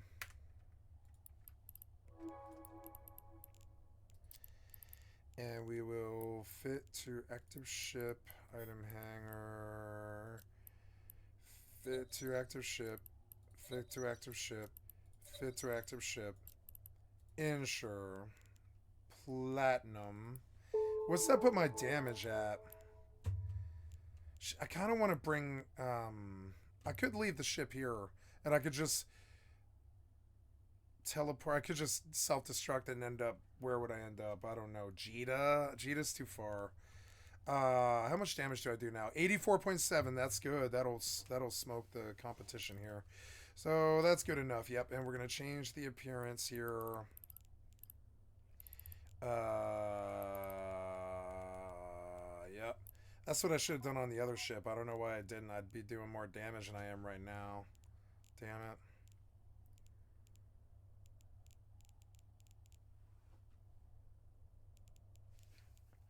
Drone damage, amplifier ones, and defense field, the reinforcers and such, and an empty mid. Yeah, it's good. So, okay, we're Universalis. We're going back to the faction warfare staging. To that place. Not bad, not bad. Although, yeah, this journey, undock while at war, yeah, I believe I will. Yeah. This journey, I believe I will single-handedly do. There we go. 195, 115. See, the desert is all bad frames and stuff. It's weird. I don't like the vignette. It's very obvious that it's there, and it's darkening the screen and making the yellow not so bad, actually. So I guess I'll keep it on, but I don't like it. The vignette's strong. Anyways, I am after a mount, which was these people. I went the wrong way. Oops. See, look, the frames are good now. It's that desert area that's bad. I'm getting like 105. Like, shit's good up over here. I can fight and everything. The game doesn't play well with others, and I need to accept it. I bought this game. Oop. Is it a sniper arrow? I don't want a sniper shot, though.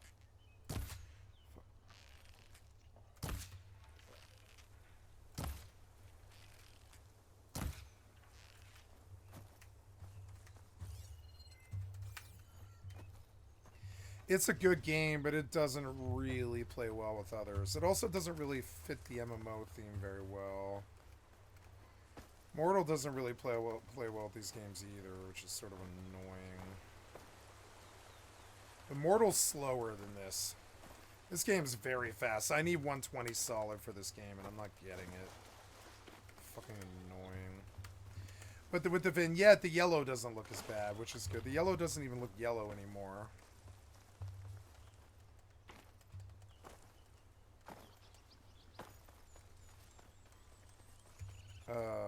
Yeah. Oh.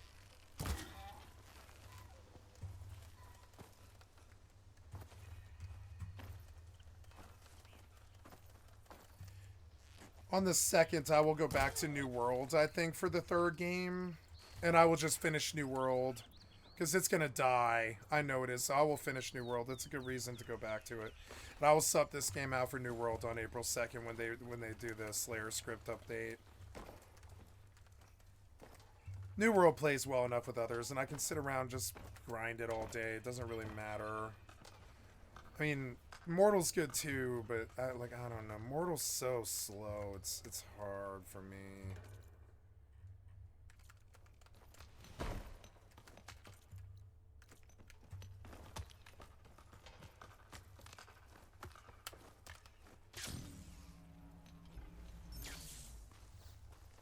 Oh, what's that? That is aggro. Why am I aggroed? Why am I slapped?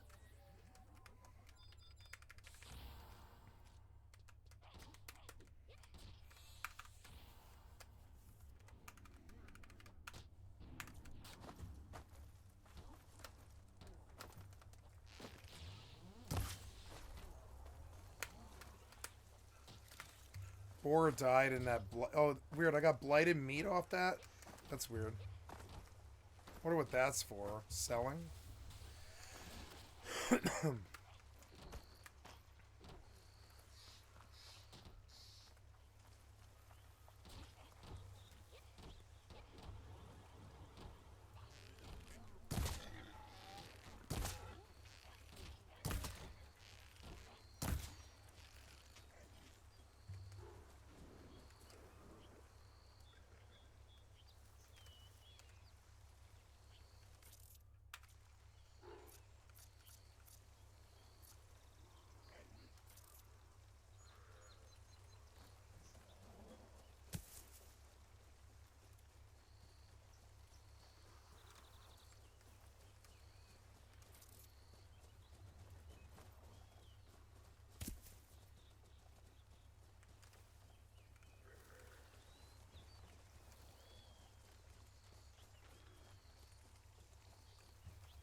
I do like the game.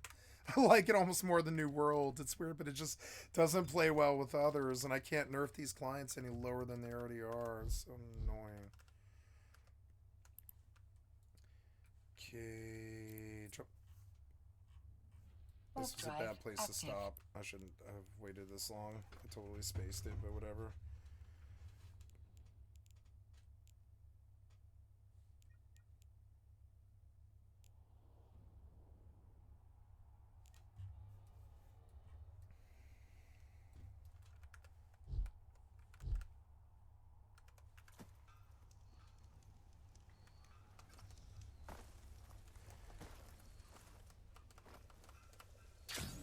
See, so I get 102 in the forest, but the desert I drop frames, which is so annoying.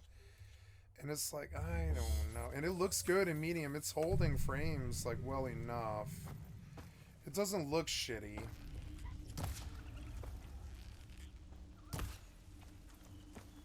Every time I shoot one of these animals in this game, I'm like, oh, it's a single player game. What's the point of doing all this goddamn work? What's the point of it?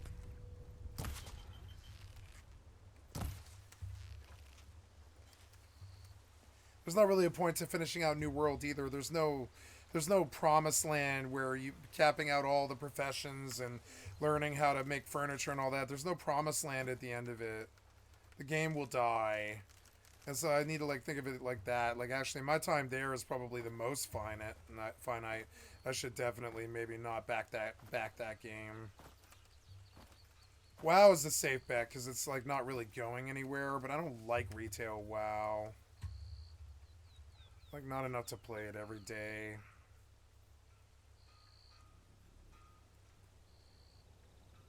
Rust was the game I wanted, but it like, I don't know. It's just like,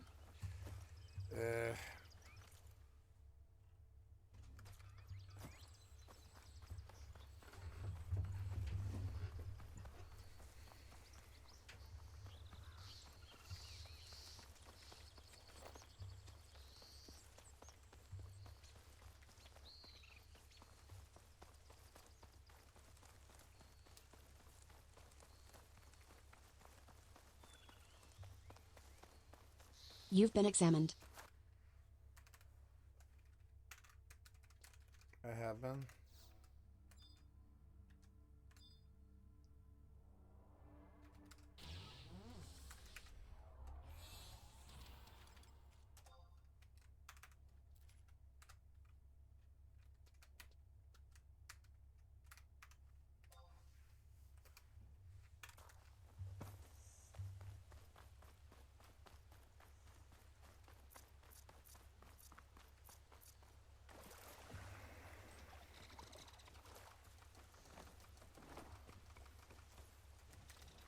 I don't know. The vignette doesn't work like when it's dark or raining or anything like that.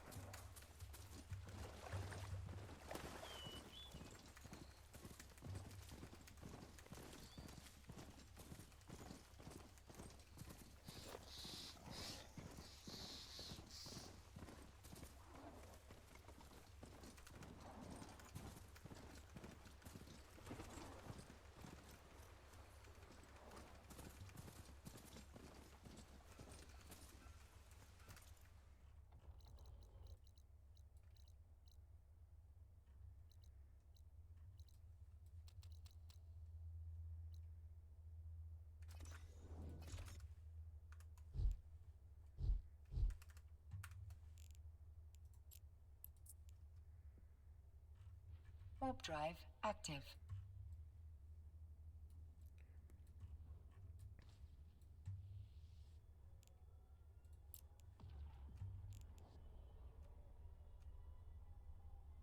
Autopilot engaged.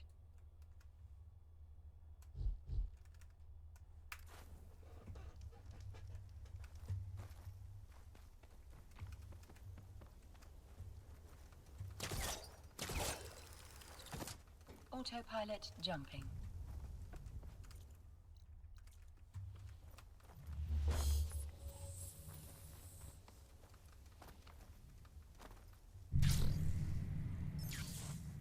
Warping to Stargate. Warp drive active.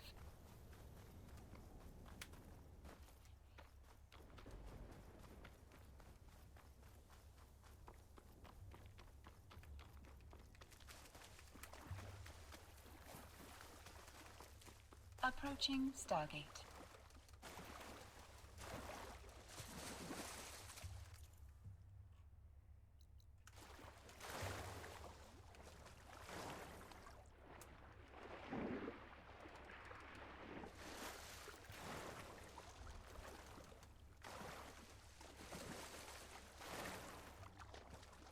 Autopilot jumping.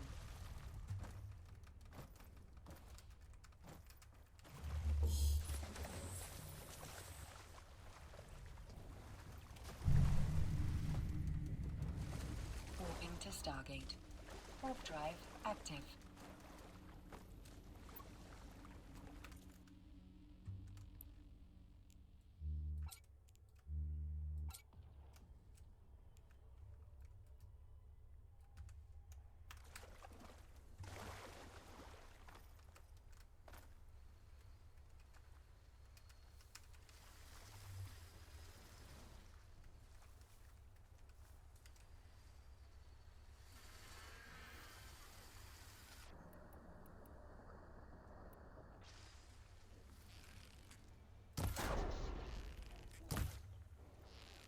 Approaching Stargate.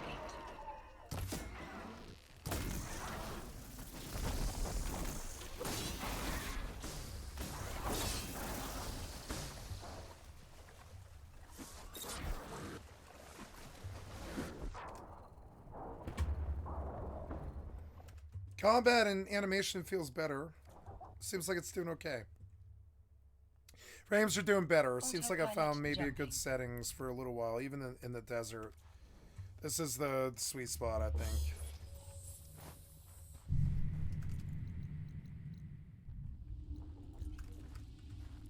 Warping to Stargate. Warp drive active.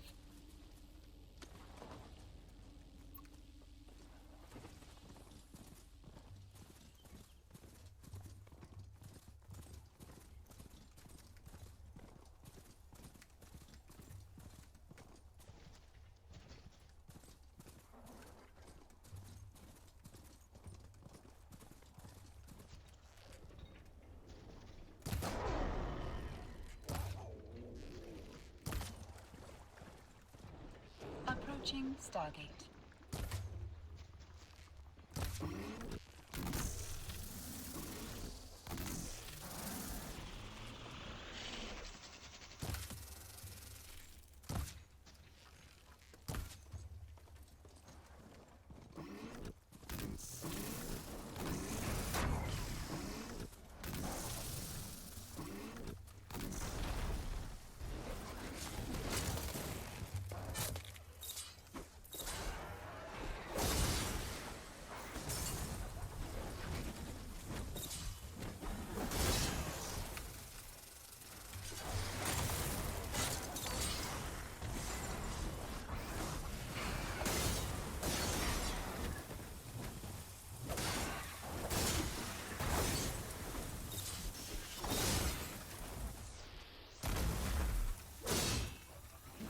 Oh, come on! Oh, god damn it. Okay, so here we go. Turn off the autopilot. Yes, okay. Autopilot jumping. Autopilot disabled.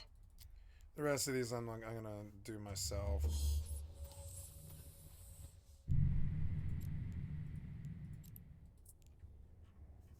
Warp drive active.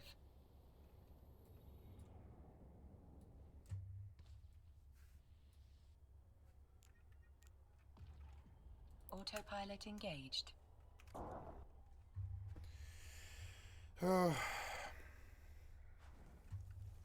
It's okay, I'll get him.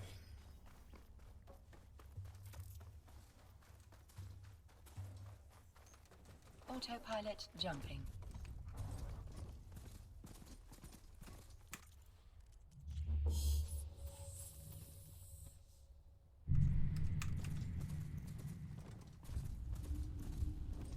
Warping to Stargate.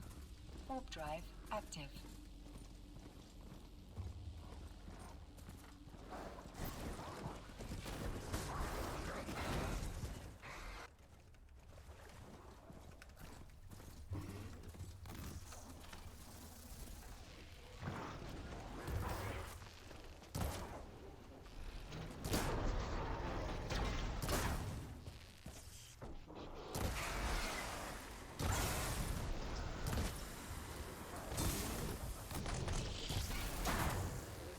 Approaching Stargate.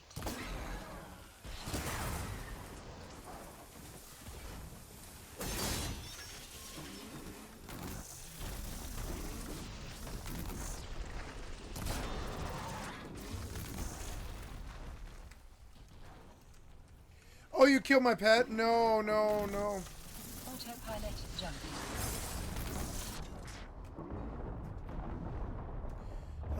Damn it, man. I didn't know. Warping to Stargate. Warp drive active. Oh.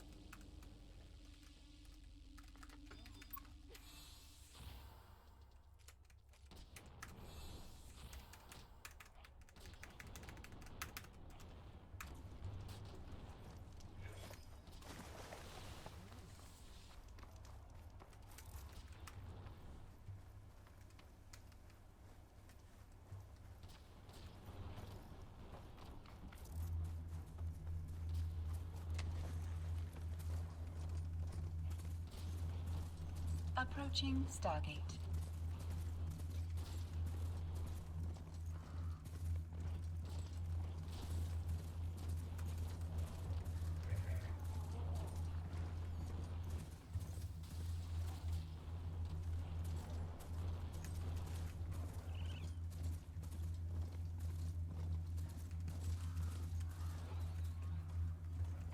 Autopilot jumping.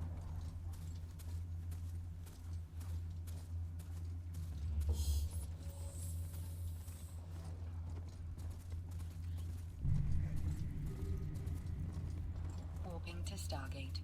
Warp drive active.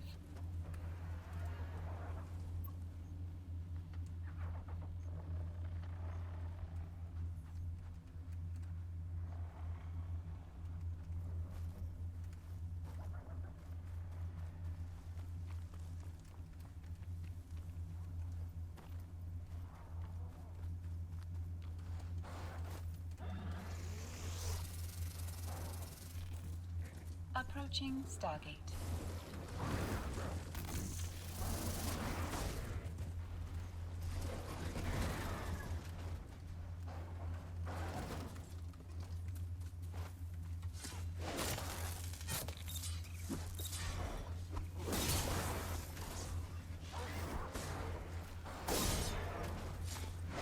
Autopilot jumping.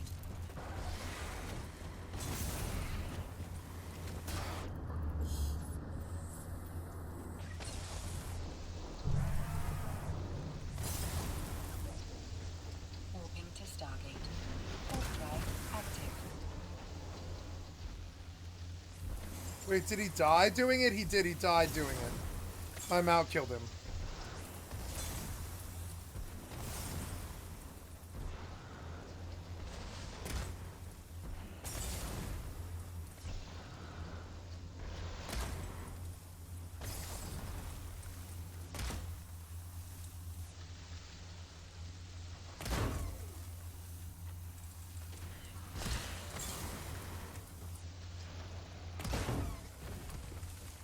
Approaching Stargate.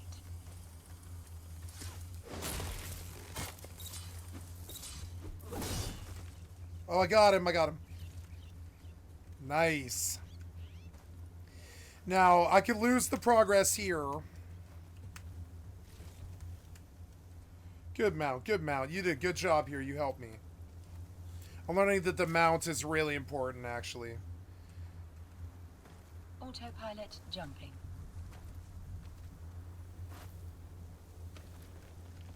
Autopilot disabled. Waypoint reached.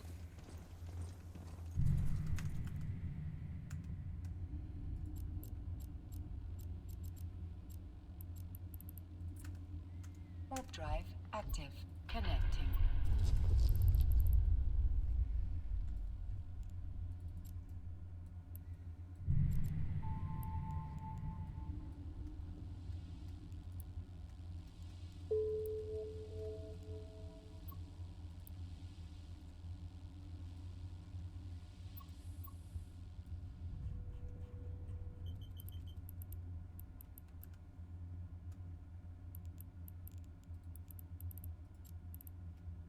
Oh, there's no enemies here? There's no Mimitar here.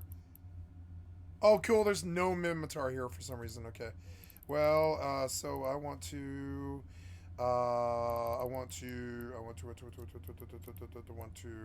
form fleet with good.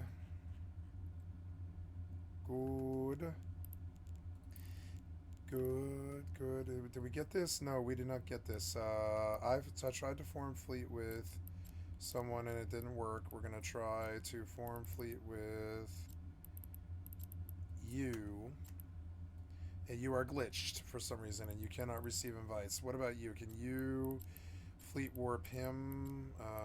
Bite to fleet. No, you're in a fleet is why. You're in a fleet or something. Oh, fleet. I see. That's why. That's why it's not working. Confirm.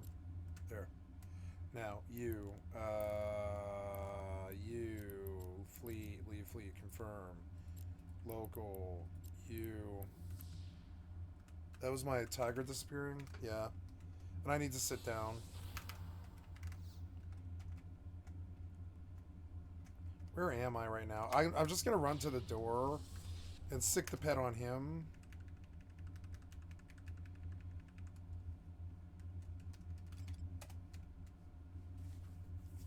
Maybe I'll just start burning tigers on mobs again. I felt lazy doing that. Like I really wanted to take the incidental damage from meleeing, but I think I'll just start sicking pets on mobs here. That's fine.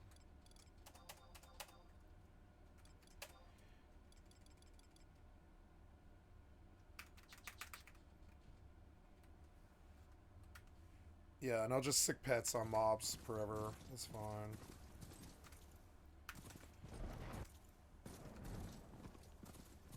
This was good. You know, I didn't scan for, before I leave, I didn't scan for all the droppings, for all their loot and everything, and I probably should have. I'm going to go back there and scan one more time before I save and reset it. Like Dark Souls. This game's good like Dark Souls. I love it. I like this game more than Dark Souls. Oh, God. There, is that anything? No, I don't think so. Oh.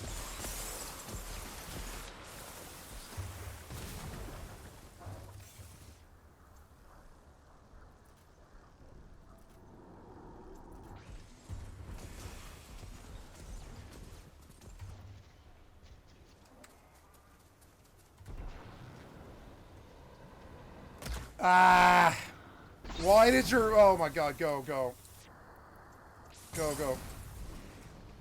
Where's it coming from? I don't see where that stuff's coming from. It's so stupid. Oh, there. Yeah.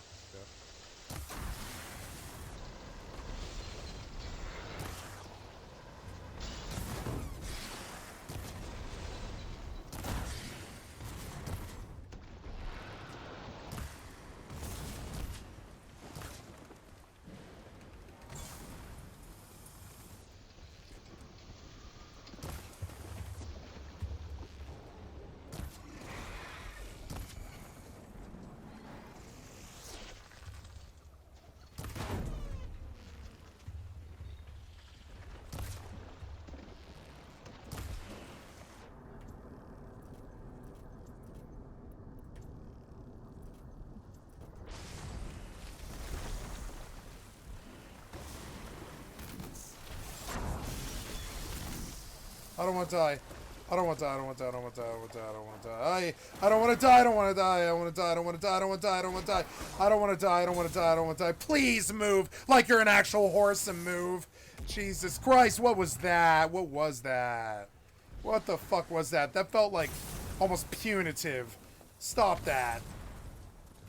Oh, damn it. I've almost got this bird. I want him. Where is he? I can't see him.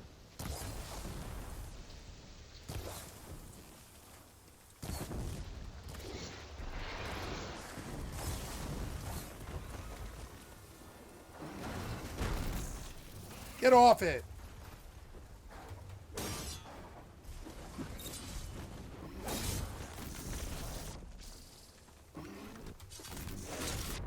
What?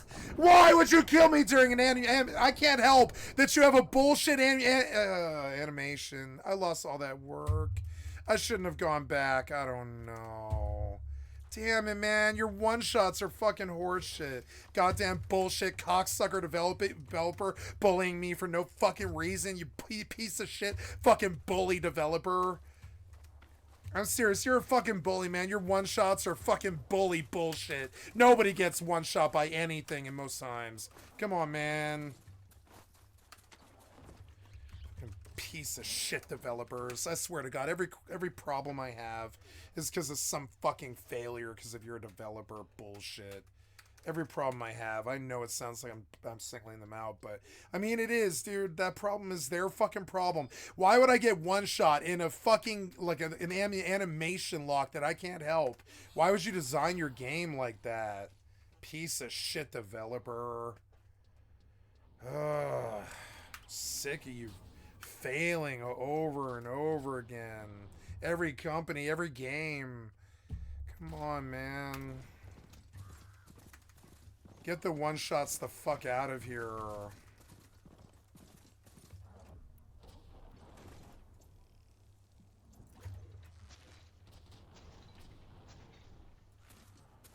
Fucking so dumb.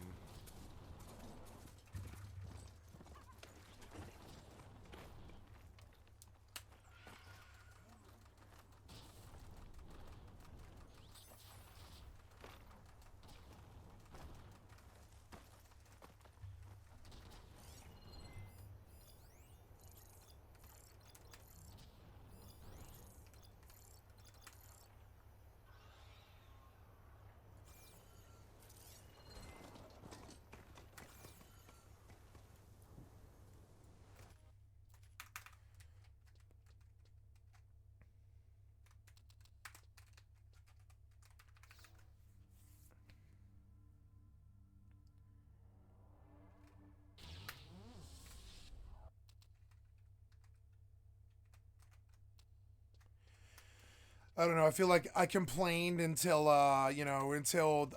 Streamlabs got better, and I complained until the OBS got better, and I complain and complain until they get better. They need to get better. They can't keep making money doing this. They can't keep getting away with it or whatever.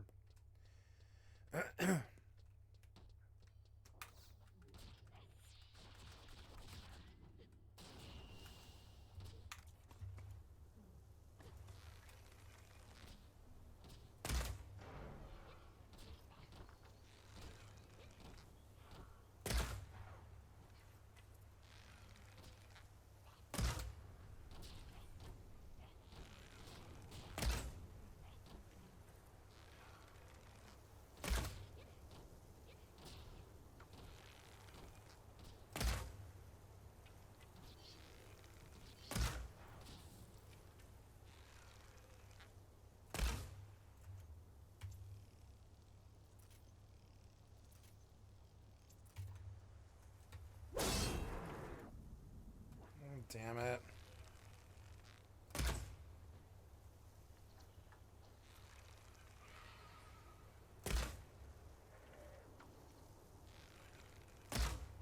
What?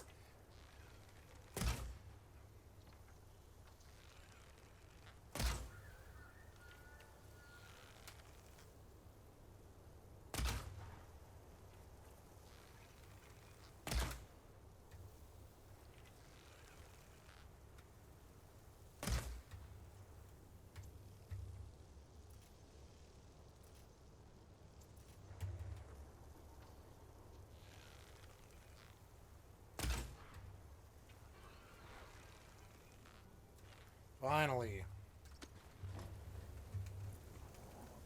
Now I'm gonna go save and see if it respawns him.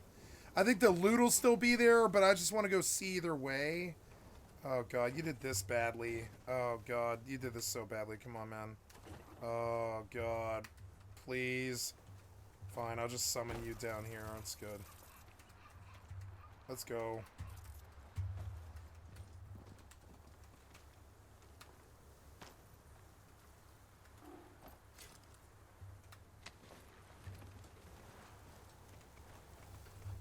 Come on, man. They're little rocks.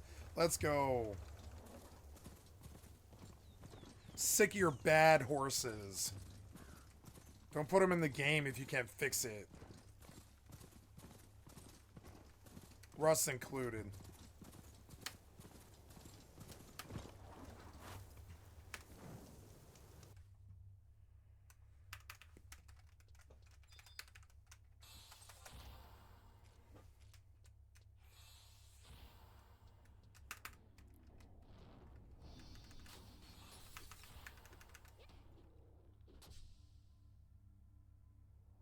$179 on a Basaga 1.